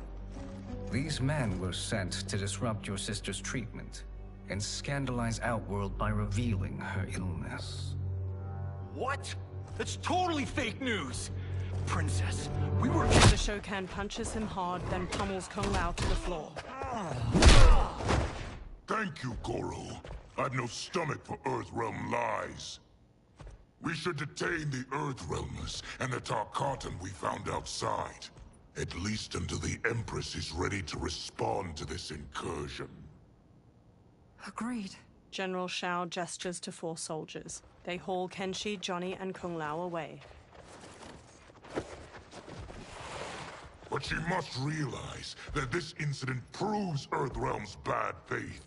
We must strike them now to protect ourselves. No. They would not do this. There must be a misunderstanding. They all turn to a portal made of spiraling green light opening nearby.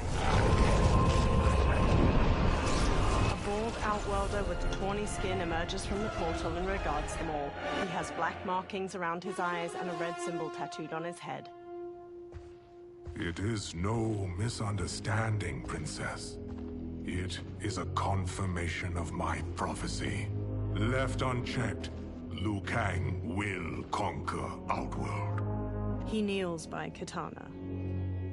I apologize for not arriving sooner to defend your sister. I am glad she received her treatment. The princess is safe, but the threat from Earthrealm remains. Yes.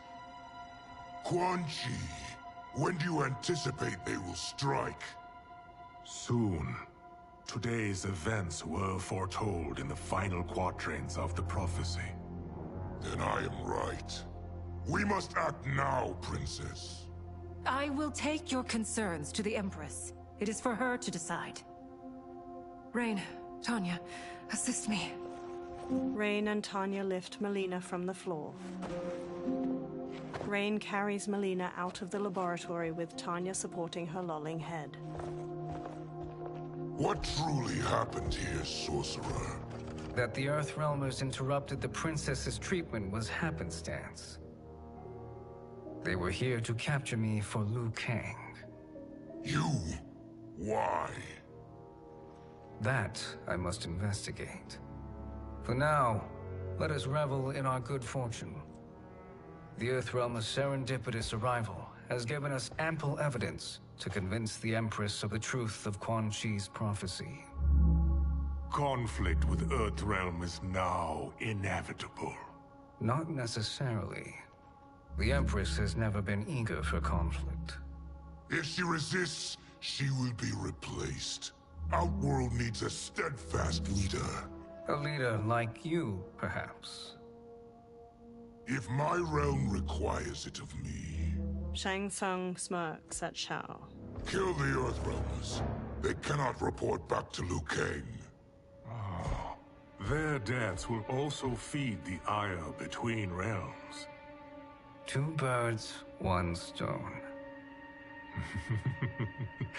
Our benefactor will be pleased. She needs the realms at war, not at the brink of it, in order to conquer them both. Only then will we rule at her side. Before she found me languishing in the mines, I would not have thought such a thing possible. But soon, she'll have transformed us from serfs into scions. Quan Chi stares at Shang Tsung unblinkingly. A twitching, multi-armed Takatin hybrid hangs from manacles chained to the ceiling of a dimly lit dungeon. A fanged face stares out from the creature's chest and tongues stick out from its armpits. Blood oozes from its body and into a drain on the floor. Another creature missing its lower body hangs from manacles. Its guts hang to the floor. Baraka slams on the bars of a cell he stands in. Kenshi sits near him by Johnny's and Kung Lao's unmoving bodies. You've been at that for hours. If you could see, you'd know why.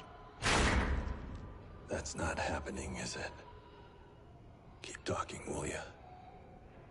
To keep my mind off this.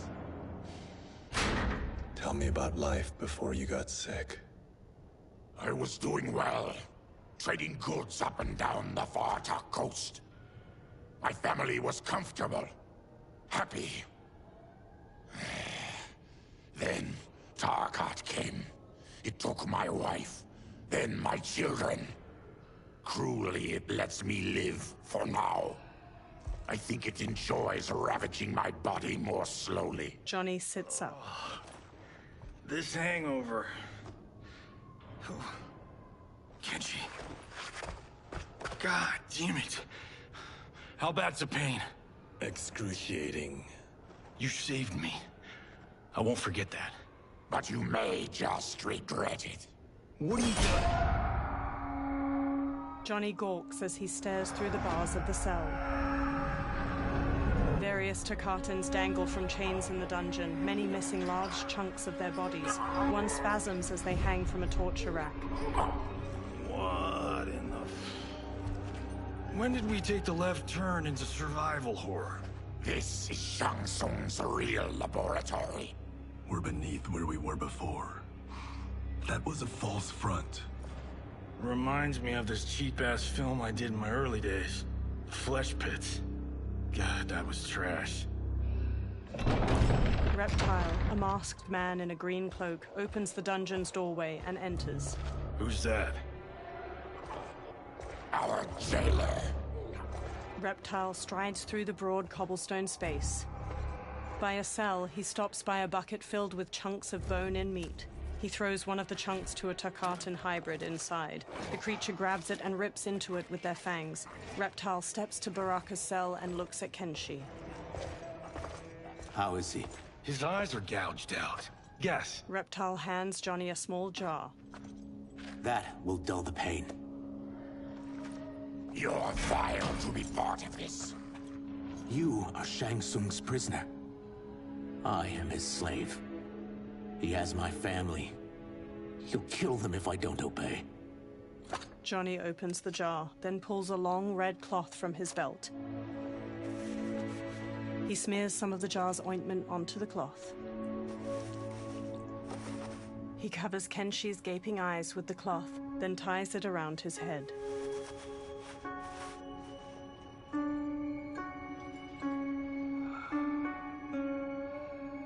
Why did he pick you? So he could learn how I shapeshift. He learned that from you? We saw him do that. It was unreal. So how does it work? You just shapeshift into anything you want? I can shift only between this and my natural form. He shapeshifts into a humanoid lizard. Whoa. You're Zateran. Your race can shapeshift. None can except me. He shapeshifts back as light coalesces near him. It resolves into Shang Tsung. He smirks and steps closer to the cell. Are they ready? It's time. Time for what, sorcerer? Replication experiments. They begin with your vivisection. I'll use your harvested parts to build new creations. The process is fatal, of course.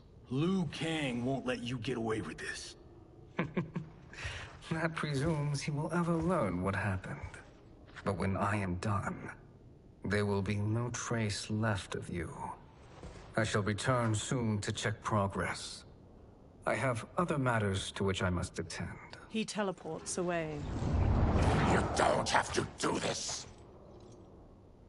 It's either you or my family. Reptile moves to another cage filled with Tarkatan hybrids. He opens their cell by pulling a chain through a pulley. Put them in the chambers. The warrior's cell door opens as the creatures charge. Johnny jumps, swings from the bars above, and kicks a hybrid down before punching his head. He kicks one hybrid's face before kicking another to the floor. A third rams Johnny into a wall. Kenshi sits in the cell while Kung Lao fights off two of the creatures, and Baraka viciously stabs another's belly before throwing him away.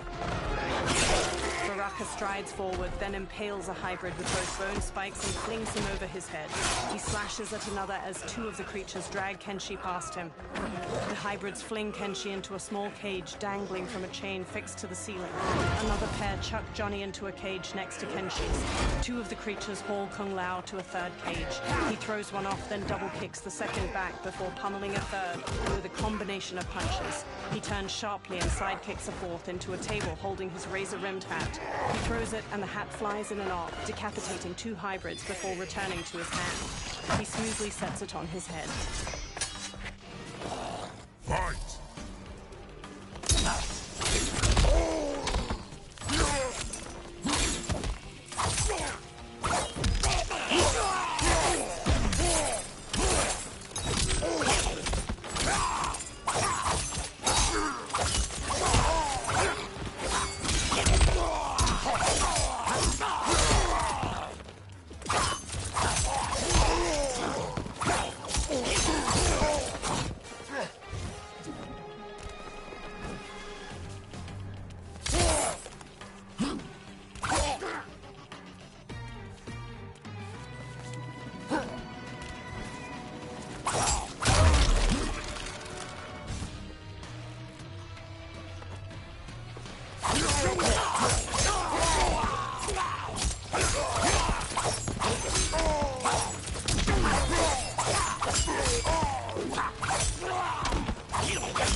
Baraka snarls at a fallen hybrid. There is nothing more foul. Electricity arcs along the bars of Johnny's and Kenshi's cages. You spoke too soon, Baraka. Reptile holds a sparking lever nearby. As the hybrid on the ground crawls pitifully, a Takatan hybrid brute stomps on his head. Fight.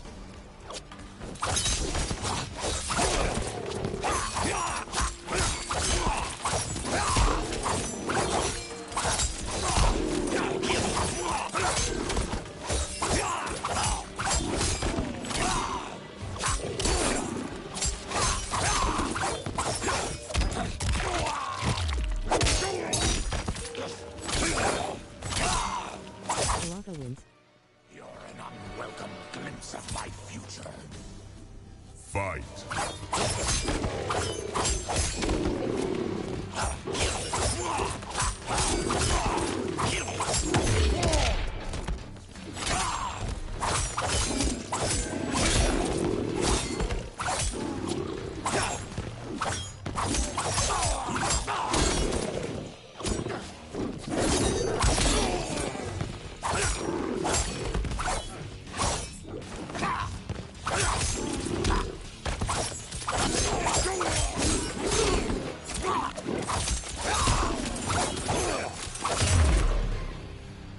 Baraka lifts his head. Enough distractions! Brushing Kung Lao aside, Baraka grips the bars of Johnny's cage. He rips it open, then does the same to Kenshi's. Kenshi stumbles weakly. Johnny and Kung Lao help him along, each supporting his weight with an arm over their shoulders. As they shuffle toward the exit, Reptile walks after them. I'm ruined! Shang Tsung will punish me for this by torturing my family. Baraka narrows his crimson eyes. You'll pay for their suffering, Tarkatan. Fight!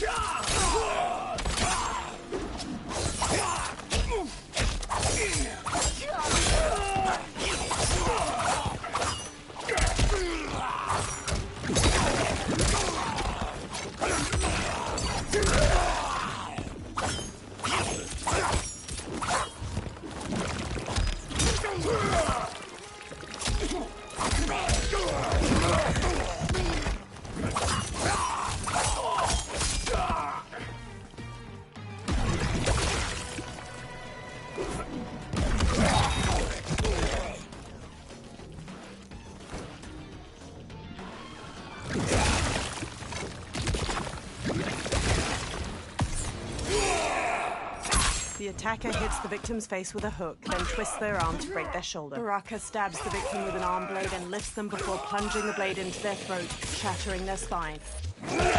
Baraka wins. I won't let you! Fight.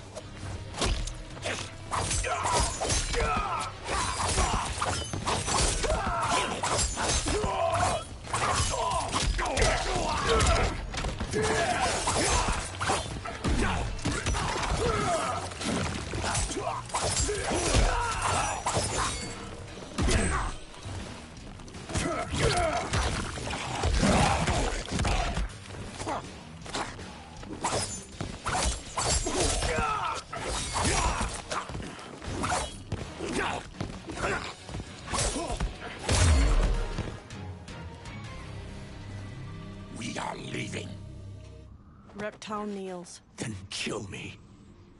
If I die, maybe you'll spare my family. No, I won't murder you. It's mercy, not murder. Not that what I've done deserves yours. You were protecting your family. I would have done the same. His mask now removed. Reptile stands with sadness in his eyes. Through magical dust, Shang Tsung appears and frowns at the dead hybrids.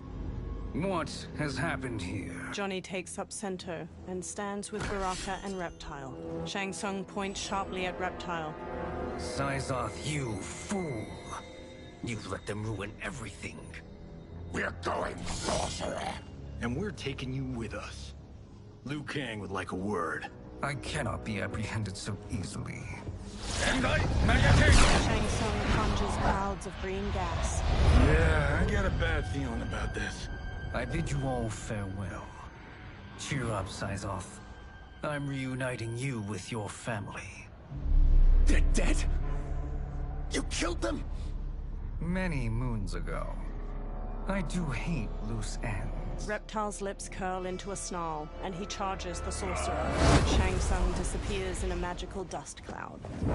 We gotta get out of here. Green gas fills the room as Reptile tries the door. What's wrong? The door must have sealed when the gas was released. Baraka strides toward the door. Stand aside! Dash square, triangle, cross, circle buttons. The thick green gas fills the air as Baraka punches the door. Reptile and the Earthrealmers collapse. One by one, they succumb to the gas. Baraka, his fists clenched against the door, is the last to fall. Rematch.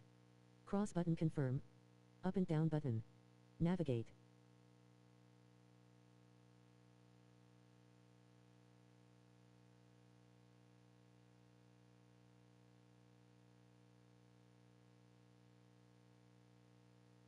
Dash square, triangle, cross, circle buttons.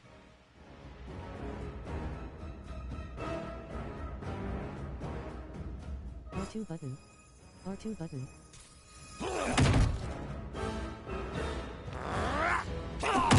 The thick green gas fills the air as Baraka punches the door. Reptile and the Earthrealmers collapse. One by one, they succumb to the gas. Baraka, his fists clenched against the door, is the last to fall. Dash square, triangle, cross, circle buttons. R2 button. R2 button. R2 button. Baraka throws the door open to a hallway. Follow me. This way. Johnny and Kung Lao support Kenshi. Leave me. I'll just slow you down. What? Shang Tsung finds you, he'll kill you. Look at me, Cage. I'm useless. Don't risk your lives to save mine. Hey, you are not giving up. The Tyra need you, remember? We are gonna get back home and figure out how to help you. Got it? Baraka and Reptile march ahead, leading the way out of the laboratory and into a bright, clear day. They make their way into a lush forest. We can't linger. We'll be captured. We need help getting Kenshi to the portal at Sundo. I can take you only to the city's gate. Tarkatans are forbidden inside. I'll see you the rest of the way. It's the least I can do to make amends. Reptile trudges on. Dozens of trees have tall faces carved into their trunks. Kenshi walks with a hand on Johnny's shoulder. God, this reminds me of Wicked Planet. We had this forest in the second act. The Manticore battle. Yes! It was a pain to shoot, but man, did it come out epic. I can picture it exactly. Kenshi and Johnny smile. This is the living forest. Aren't all forests living, Baraka? No others have trees that house the souls of the dead. Whoa, wait a tick. We're talking ghosts? Good ones, not evil. You guys know anybody in here? Some distant relatives. You will find no Zaterrans. Why not? Warmbloods don't welcome us. So we keep to ourselves, living underground in Sikander province. Then how did you meet Shang Tsung? That I could take human form made me a freak among my people. I was terrorized and run out, starving and beggared. I joined a traveling carnival. Turned out there were many who would pay good money to see my gift. Back then, Shang Tsung was a huckster. We crossed paths and he saw what I could do. When he began to learn real sorcery, he asked to study me. When I declined, he took my family hostage. Well, that's an offer you can't refuse. He is dangerous, and he has plans. He, General Shao, Rain, they are conspiring. To do what? I can't say for certain. I've only overheard fragments. The group freezes. Reptile transforms into a green lizard with a thick tail and elongated arms. He and Baraka charge into a clearing where a woman dressed in white fights off demons. Her pale skin contrasts her dark lips and all-black eyes, while red scarification zigzags up her forehead. She twirls with a jagged Chris sword, slicing skillfully at the demons. She stabs the last one, then spots Reptile and Baraka. Quan Chi sends more demons? Wait! We're not! Feathery white wings appear on her back as she charges and kicks Reptile. Baraka squares up. With each of you I kill, my absolution grows nearer. Shedding your blood brings me closer to the light. Fight!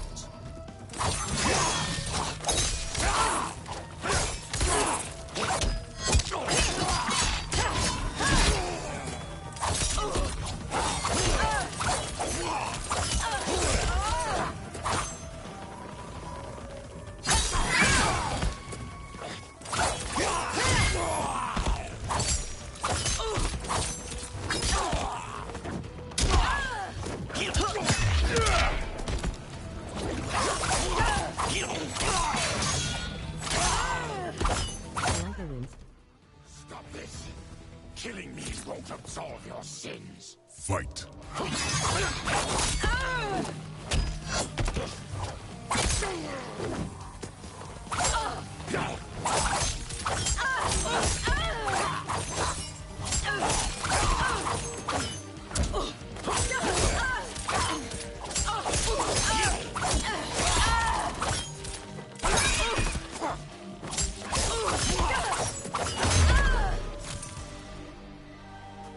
Whoever you are, we are not demons. Eyes narrowed, the woman picks up her sword. If not demons, what are you? He's a Terran. I am a Denian. Or I was before my Tarkat affliction. Outworlders. Apologies. I'm glad I've caused neither of you permanent injury. Kung Lao treads cautiously into the clearing past a demon's head. Kenshi, led by Johnny, crinkles his nose. What is that? Just keep swimming. So, who's our femme fatale?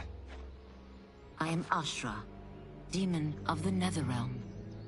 Demon? You look human. Mostly. And what's a Netherrealm? The monks covered that with us. Did you sleep through every lesson? That one, apparently. Netherrealm's hell, but real. No shit. I appear nearly human because I've purged most evil from my soul. When I'm done, the last vestiges of my demonic form will fade away. Why were the demons after you? They were sent by Quan Chi, my former master. I was part of his Sisterhood of Shadow. He wanted, still wants, dominion over the realms. I renounced him when I realized that I could not help him defile them. And now he wants you dead. Precisely. She smirks. I followed Quan Chi from the Netherrealm here. He's building devices that steal souls on a mass scale. He's testing the first on the dead that reside in the forest. Why steal souls, Ashra? To harness their power. To what end, I don't know. But I do know that it's to aid the designs of another sorcerer. Shang Tsung. Johnny glances at Kenshi. Damn it. That guy's everywhere. You're sure Quan Chi is here? My Chris senses him. Her sword. He's nearby. Nope, no. We're getting you home. We have a job to do. Quan Chi could lead us to Shang Tsung. Your Liu Kang is right. Shang Tsung's a danger that must be dealt with. I will aid you. As will I. Well, I guess the eyes have it. Motion carries. Ashra, lead the way. Johnny gestures magnanimously. With a friendly smile, Ashra leads them deeper into the living forest. Ashra's jagged Chris sword glows white as they walk onward. Quan Chi is close. The emanations of his evil grow stronger. That is a powerful weapon. And my perfect ally. As I smite the evil it finds, I am further purified. Now, I've done steps, so I'm all for self-help. But since when does a demoness want to be less evil? I had spent eternity damned to the Netherrealm. I had assumed that's all there was to existence. But then I saw Earthrealm, saw Outworld, saw there was a better way to live, and that to have it, I needed to cleanse my soul. My sister demons were furious at my change of heart. Kia and Jataka were the first to hunt me. Ashra frowns. Quan Chi is also a demon? Actually, he's an Outworlder. But he mastered the dark magic needed for unfettered travel to my realm. A large insect hovers near Reptile's face. His tongue flicks out to catch it, and he hastily stuffs its spindly legs into his mouth. Any idea how he buddied up with Shang Tsung? They share a common benefactor. She plucked them both from obscurity, taught them everything they know. I've never met her, but there's no question that she is a sorceress beyond compare. The Chris sword glows brightly, emanating a golden aura. Quan Chi is near. Quan Chi stands on a wood platform where a twisting statue of skulls glows with green light. 4 onlookers hold red gemstones. I'm ready for your contributions. A woman with bat-like wings steps forward. Ornate silver finery weaves along her thighs and midriff. Excellent, Nitara. I need yours as well. A Saidan man with black hair and deep scars on his chest looks up. Darius and I have been thinking, sorcerer. Do not try to renegotiate, Havoc. We need proof that you'll deliver. That he's delivered for Natara's Vaternians is all the proof you need. Serena's right. Because of Quan Chi's magic, my realm's people are no longer poisoned by sunlight. We've finally escaped the shadows. Rest assured, the spells you will receive will bring down Order Realm's government. When will we have them, Quan Chi? After the attack on Earthrealm, which could be called off if the Soul Stealer's efficacy isn't demonstrated promptly. The Saidan man Havoc hesitates as the green glow looms behind them. He hands over the gemstone to Quan Chi. Quan Chi's eyes widen. Nearby, Ashra steps forward from her new companions. Their gazes are all fixed on the platform. Well, this plot just got thicker. Earthrealm is in grave danger. Just one Soul Stealer can kill hundreds of thousands. If he unleashes a battery of them, millions will die. He must be stopped. I will deal with Quan Chi. The 4 of you subdue the others. Whoa there, big fella. This stops where you get off. Johnny stops Kenshi. You heard her. Millions could die. Which is why we don't want you tripping us up out there. Now, give me your sword. Why? Just give it. A small smile tugs at Johnny's lips. Kenshi hesitantly removes the sword from his back and offers it to Johnny. Johnny takes it, then replaces it with the sword Sento. Kenshi grips its black scabbard tightly. What? I can't. Not when you've saved my life. It's yours. Johnny fixes him with a serious look and touches his shoulder. Kenshi squeezes Sento, thumbing its golden detailing. At the Soul Stealer, Quan Chi casts green magic from his hands. Nitara spots Ashra's group charging in. Quan Chi! They stop before the platform as Quan Chi turns. Yet again, you evade capture, Ashra. And now it appears you've found allies. We are joined against you, sorcerer. You won't be stealing any souls. Ashra flourishes her sword and charges in. Nitara flies forward to meet her, slashing with red claws. Baraka bowls into Havoc, and they brawl with clenched fists. Kung Lao kicks at the demon woman Serena, who parries him with swift ease and counters with a gut punch. Johnny exchanges blows with Darius, a Saidan man with dark umber skin and orange sunglasses. Ashra manages to slice Nitara's arm. That blade's enchanted. It was forged to destroy evil. It's slain many of your vampire kind. We can't help what we are. That we feed on blood doesn't make us evil. Fight.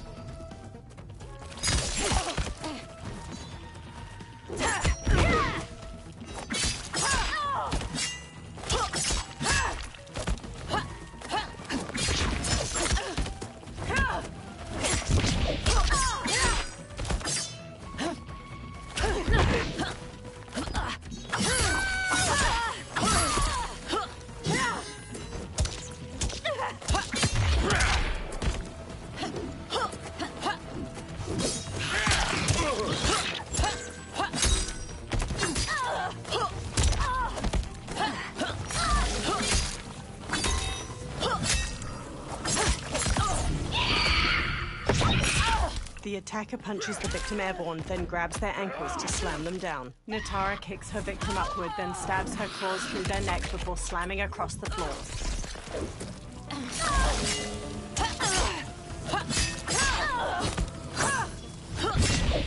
Brilliant. Is that your best, demon? You'll need much more. Fight!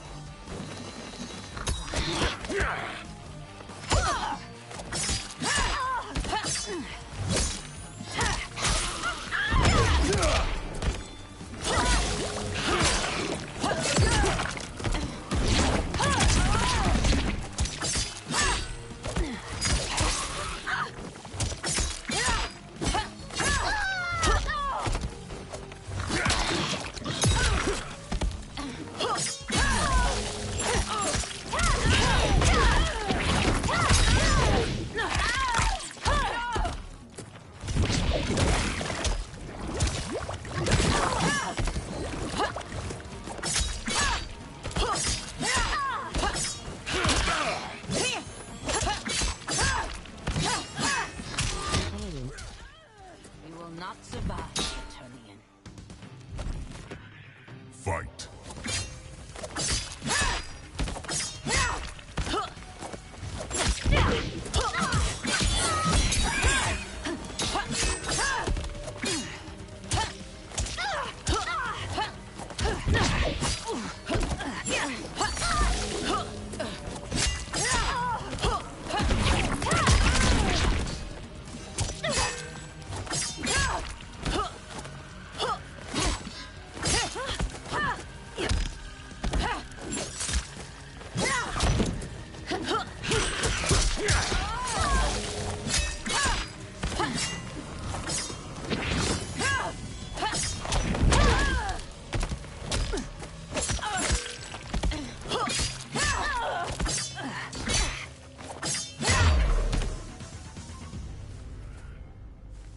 I am one step closer to redemption. Twisting green light erupts from the Soul Stealer and spirals toward the sky. Dozens of ghosts, translucent skeletal figures, fly from the trees toward the Soul Stealer. The ghosts swarm around the twisting light.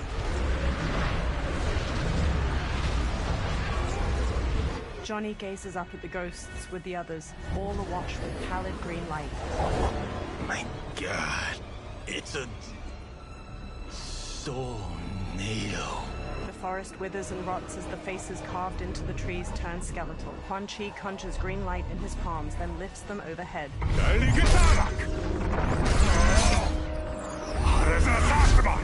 Teeth gritted, Quan Chi thrusts his hands to the Soul Stealer and channels green magic into the Soul Nado.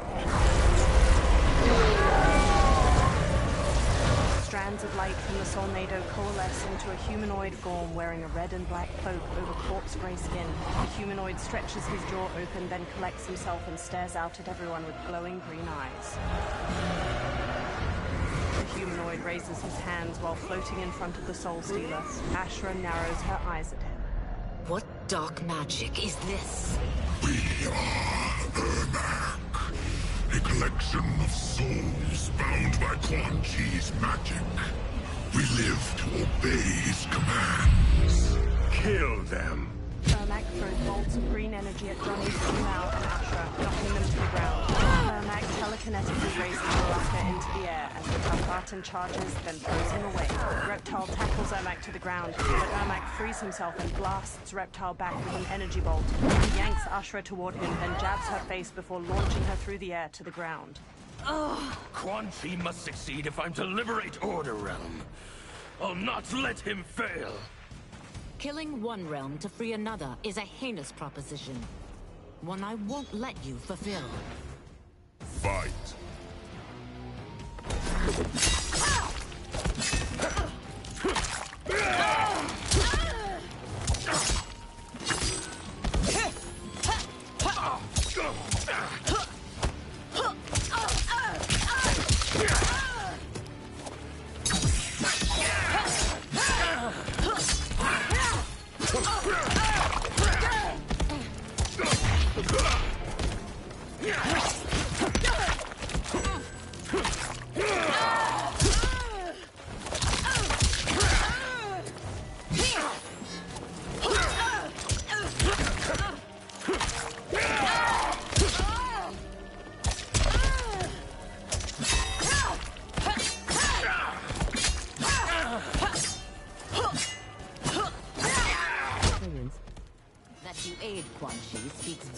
about you. Fight.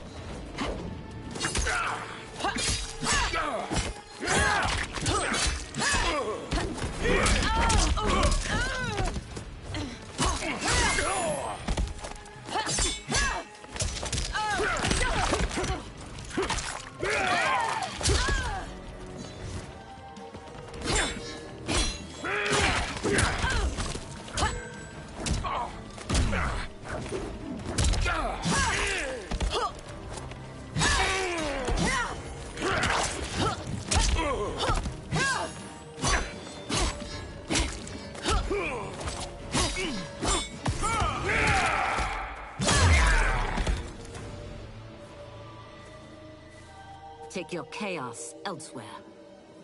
Ashra hacked through Quan Chi's flaming skull with her kiss. I always feared you would be trouble, Ashra. You are not compliant like your sisters. And now they're dead by my hand because you sent them against me. I'll never forgive you for that, Quan Chi. Fight!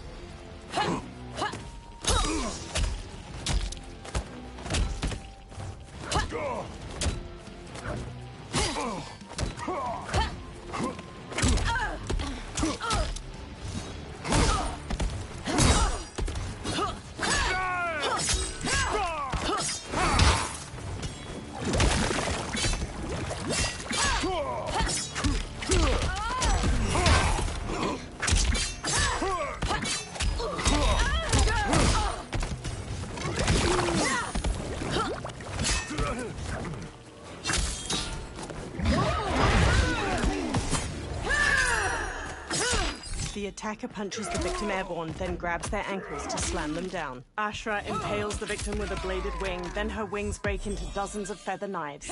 She slashes with her kris as the knives pierce them. Ashra wins. This has been a long time coming, sorcerer. Fight!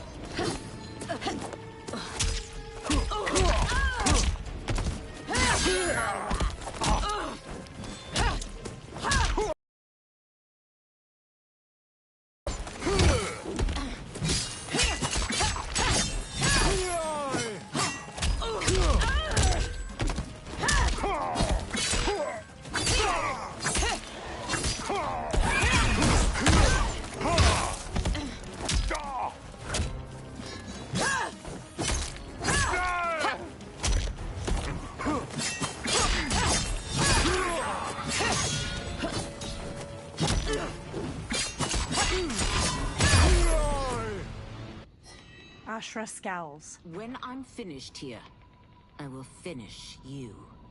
She flings her kris at Ermac. He stops it telekinetically. Ashra grabs the kris and slashes at him.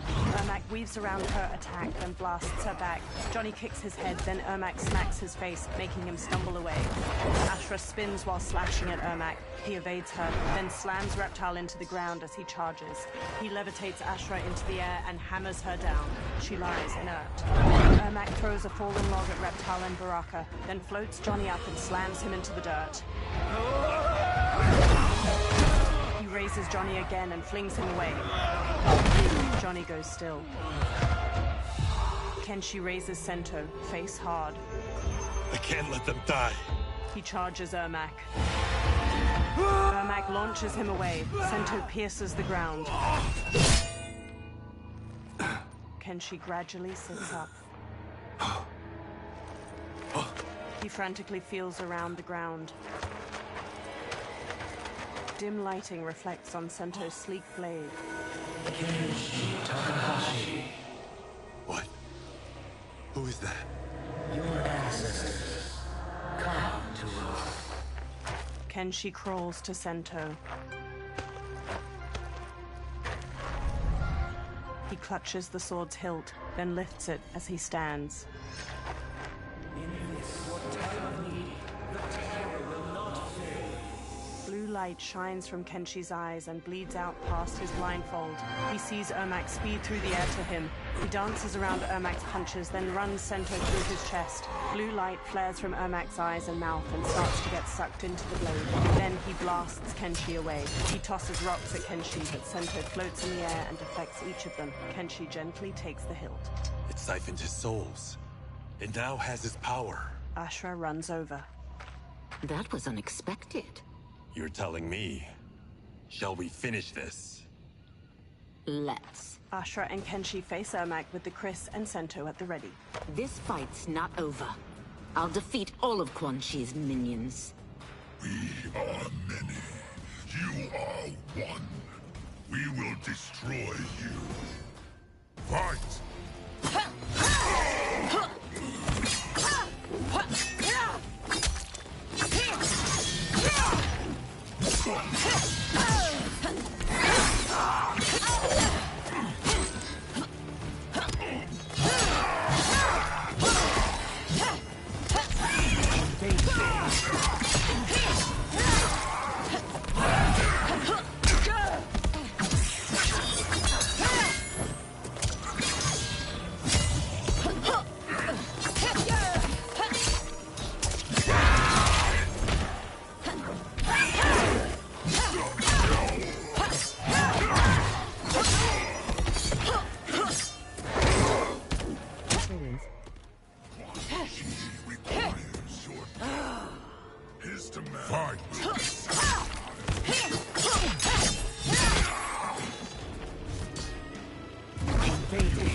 Resistance is never pointless. We are many. You are one. We will destroy you. What's wrong with him? Combat must have weakened the magic that binds his souls together. Sinel, I'll find you. Ermac sags to the ground. What was that? Watch him. I'll shut down the Soul Stealer. Ashra dashes to the Soul Stealer. She plunges her Chris into its red gem, making it split. Quan Chi raises a hand to her. The gemstone splits and releases energy that launches Ashra away. The ghosts pour out of the Soul Stealer. One flies to Quan Chi and grabs his head. The ghost sucks blue energy from his face, turning his skin ash white, then vanishes. Quan Chi staggers back before collapsing. Ashra regards Quan Chi's motionless body, then strides to him. Since that didn't kill you, I will. No, Ashra! He's too dangerous to let live. Liu Kang needs to question him. He knows Shang Tsung's plans. Ashra lowers her Chris. Very well. Well, clearly I underpaid for that. Did you know what it could do? The legends never mentioned mystical powers. The souls of my ancestors live within it. They intend to guide me. Just don't forget who gave it to you, Takahashi. I won't, Cage. Now, let's get him to Earthrealm. They all look at Quan Chi. I know home's here for you, Baraka. Let's size off, Ashra. You can come with if you want. I'm sure Liu Kang will welcome you. I've never had a home. That would be wonderful. Snow falls around the ruins of an immense stone fortress nestled among tall mountains. Shang Tsung waves his hands around on the top of the fortress and conjures a portal made of fiery light. The benefactor emerges from it. Report, Shang Tsung. The Soul Stealers are under construction. Quan Chi tests the final components as we speak. And the army? Will obey your every command, once it's been fed sufficient souls. I've also conceived a plan to break the Lin Kuei away from Liu Kang. Instead of defending Earthrealm, they will betray it. Excellent. You have learned quickly, Shang Tsung, and well. You will soon reap the bounty of what you've sown. He beams. Moonlight falls over the rooftops of Sundo. Reptile leaps from one roof to another. He looks down at a massive festival of Outworlders in the streets below, each wearing brightly colored clothes. Paper lanterns hang from strings over them. Reptile dashes along the rooftops, following General Shao as he moves through the crowd. Reptile leaps to another rooftop, changing into his lizard form as he goes. He bounds through the air to a different roof. He scurries up to its sloping apex, then shapeshifts back into his human form. Reptile steps across the roof, then stops and looks out at the hundreds of people gathered around a massive two-story wooden building, its sides open and the people inside visible. Long strings of different colored paper lanterns hang over the ground, and a group of performers move a large dragon prop around in a dance. Kitana and Melina stand on the bottom floor of the massive building, each in full regalia. Tanya and numerous others in lavish clothes stand among them. Kitana smiles and waves to the festival outside. Li Mei steps to General Shao and walks with him. Who are these Earthrealmers we're looking for? You have their descriptions. You could at least tell me why they're here. What they've done. State secrets. Not for your ears. He strides away through the bustling street. Melina and Kitana smile and wave to the people. Melina beckons Tanya. Yes, Princess. Fetch us water, please. Tanya smirks. As you wish. Melina smiles warmly as Tanya leaves. Careful, sister. Entanglements with Umgadi are forbidden. You know their vows. Who told you? No one. I have eyes.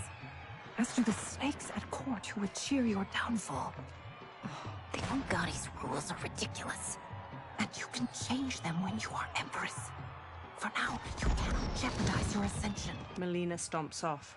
Quan Chi sits in an alley behind one of the crowded streets. Johnny puts a big hat on him near Ashura, Kenshi, and Kung Lao. Night-night, sweet Prince of Darkness.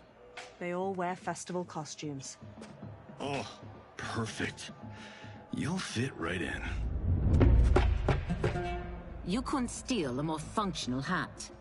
What? It hides your face. And honestly, it suits you. Ashura gives him a questioning look. I still don't know about this. Carrying him around will attract unwanted attention. Look at it out there. It's like Mardi Gras. People will think you just party too hard. Reptile jumps down to them from a rooftop. What's the word? Go toward the stage, then right to the portal gate. But there are soldiers and constables everywhere. Are you sure these are enough? One person spots us, and we are dead. That's why I'll create a diversion. They're out for you too, Syzoth. To catch me, they must see me. Reptile turns invisible. Damn. You didn't tell me you could go full Predator. Kenshi and Ashura lead Kung Lao and Johnny as they carry a listless Quan Chi through the immense crowd of festival goers. People glance at them. Ashura catches her hat as it slips off, then readjusts it. 4 guards eye them from across the street. We can use that diversion. A string of paper lanterns overhead bursts into flames. Good work, Syzoth. They carry on. The surrounding festival goers flee. Kitana looks out at the chaos in the streets. Tanya grabs at her arm. Come, Princess. Unhand me. I'm going nowhere. More paper lanterns explode near General Shao and a row of soldiers. Douse the fires! Find who set them! Stand down, General. This is my problem, not the military's. Li Mei spots Reptile on a rooftop. Look. Size off. You know him? Who is he? Unimportant, but it means the Earthrealmers are here. Reiko! Reiko rushes over, then looks at Reptile. He and Li Mei hurry through the crowd toward him as he sprints away. Li Mei and Reiko pursue Reptile while he jumps to another building's roof. They pause. Reiko fixes him with his gaze, then throws a shuriken, striking his hand and making him fall to the ground. Reptile clutches his hand and flees, partially invisible. Li Mei and Reiko examine green blood trailing away. I'll get him. She runs off. Reiko pauses, then hurries after her. Kenshi looks around while leading the others with Ashra. He spots Li Mei and Reiko in the distance, following the blood trail.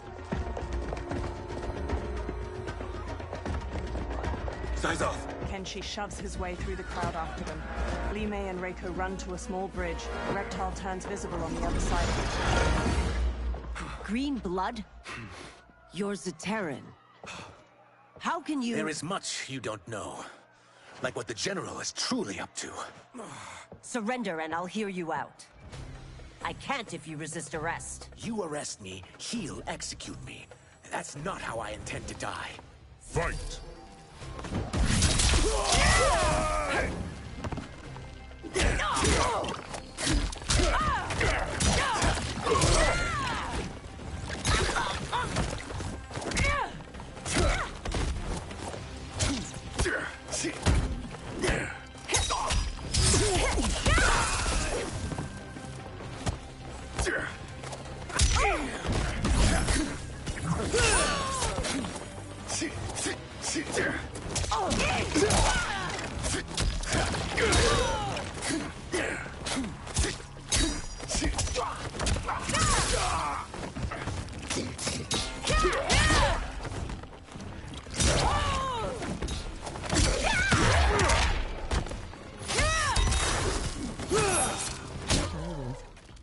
My quarrel's not with you.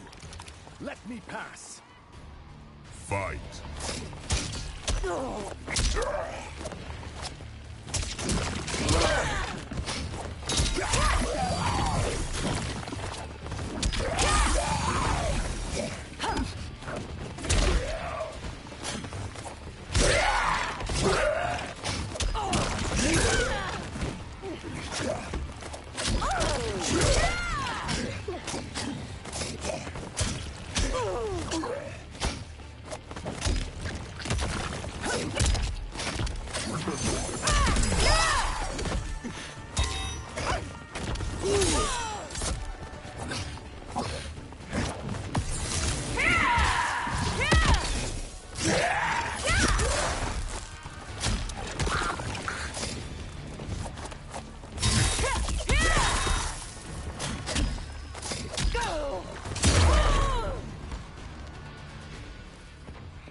Know that I am sorry for disturbing Sundo's peace.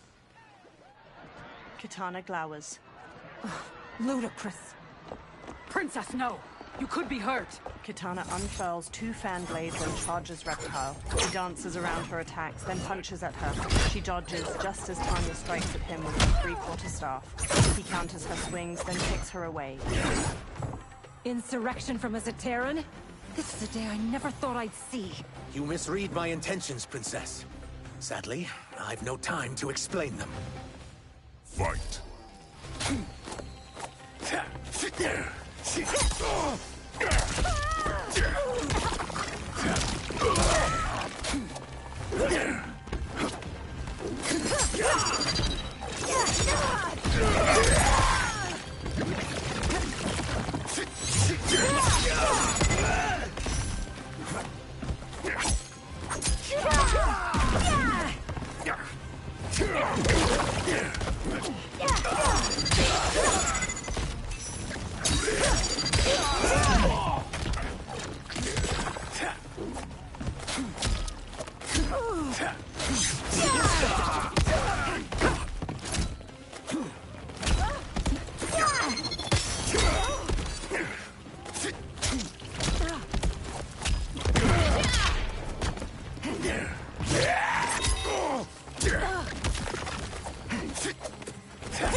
You're leaving me little choice. Fight.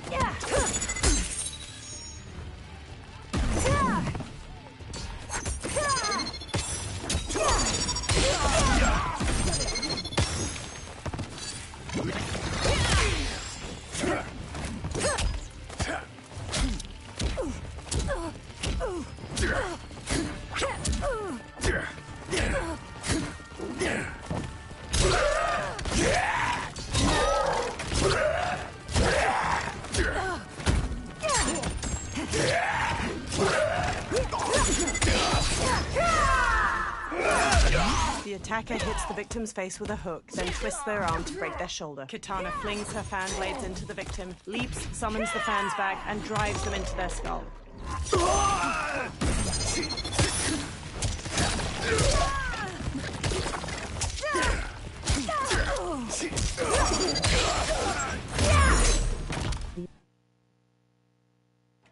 Sadly, I've no time to explain them. Fight.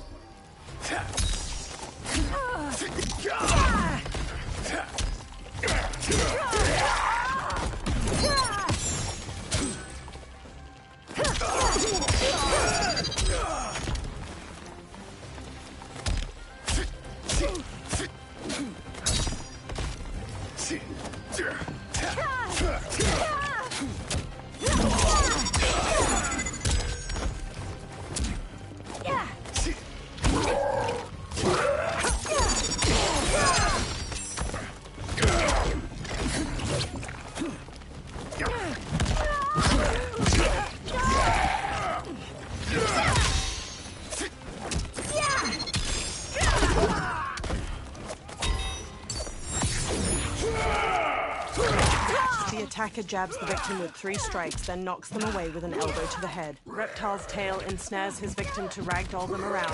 He then crushes their chest in his maw. Reptile wins. For one who claims not to be a rebel, you fight tenaciously. Fight.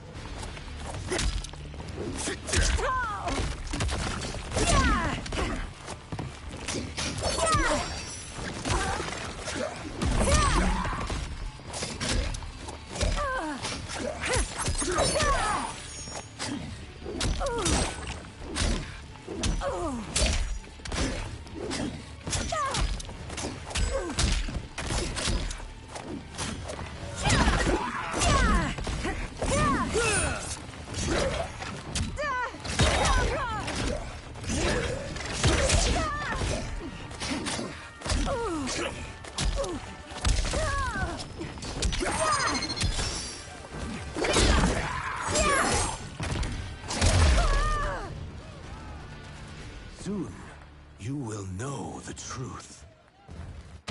Tanya gets to her feet. She throws off an Umgadi priestess trying to help her up. Take the princess and go. My fight's not with her, or you.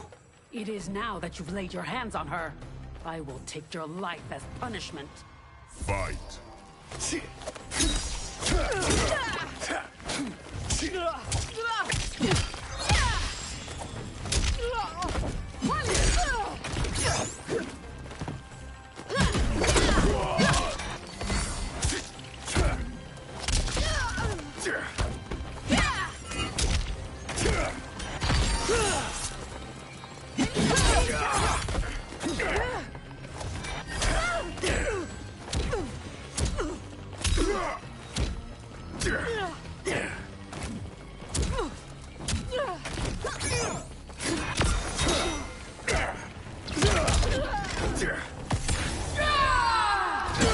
The attacker jabs the victim with 3 strikes, then knocks them away with an elbow to the head. Tanya bolts forward, leaving her staff lodged in the ground. She leaps to kick the victim's face through the staff. Regret this yet?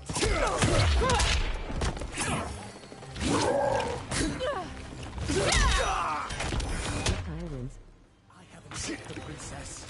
This need not continue. Fight!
My sentence is suspended, Umgadi.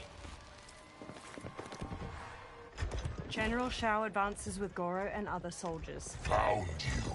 Johnny and Kung Lao let go of Quan Chi as he stirs. Kung Lao and Johnny swap looks, then shrug. They punch and kick Quan Chi until he collapses. General Shao rests his large axe on his shoulder as he paces over. Quan Chi staggers to his feet, then stumbles away. What about him? Worry only about the Earth Realmers. If this was one of my movies, we'd get saved by a plucky comic sidekick. Reptile and Kenshi zipline across a rope leading from one roof to another. They land by them. If we die today, we die together. Not comic, but definitely plucky. Johnny sidekicks Goro, then Goro grabs his arm. Ashraf parries the swords of several soldiers and counters. General Shao brings his axe crashing down on Reptile. He dodges, then shifts into his lizard form and bashes Shao away. It's unlike Shang Tsung to leave loose ends. Now that I'm free of him, I'll reveal your conspiracy to all of Outworld. You'll do nothing of the kind. Dead men tell no tales. Fight!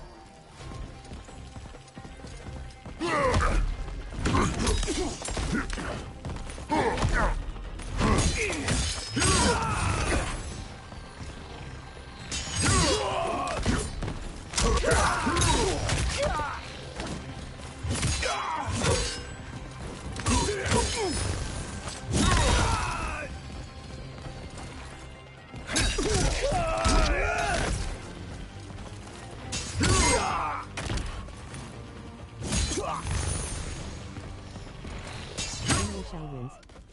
Any last words? Now's the time. Fight!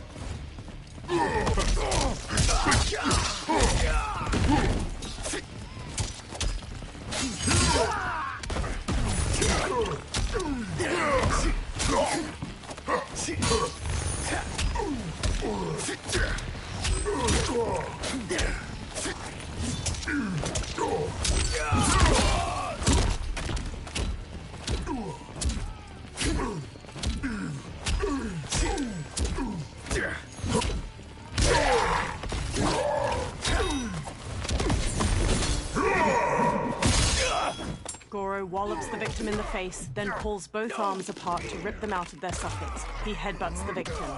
General Shao's axe bashes the victim into the air. He leaps and slams the axe to cleave their ribs apart, then dives to stomp them.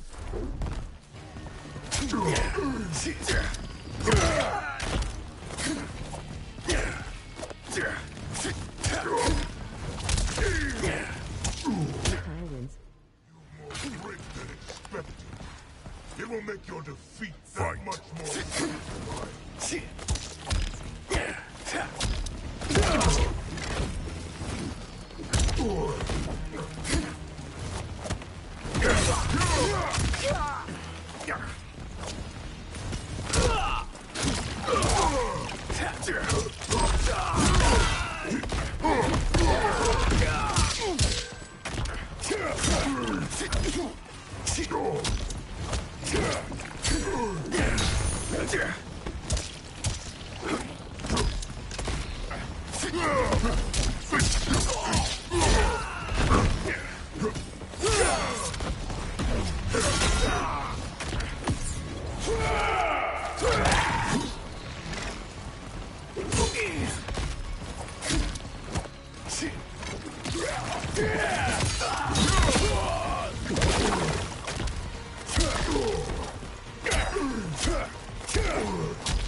This is rematch.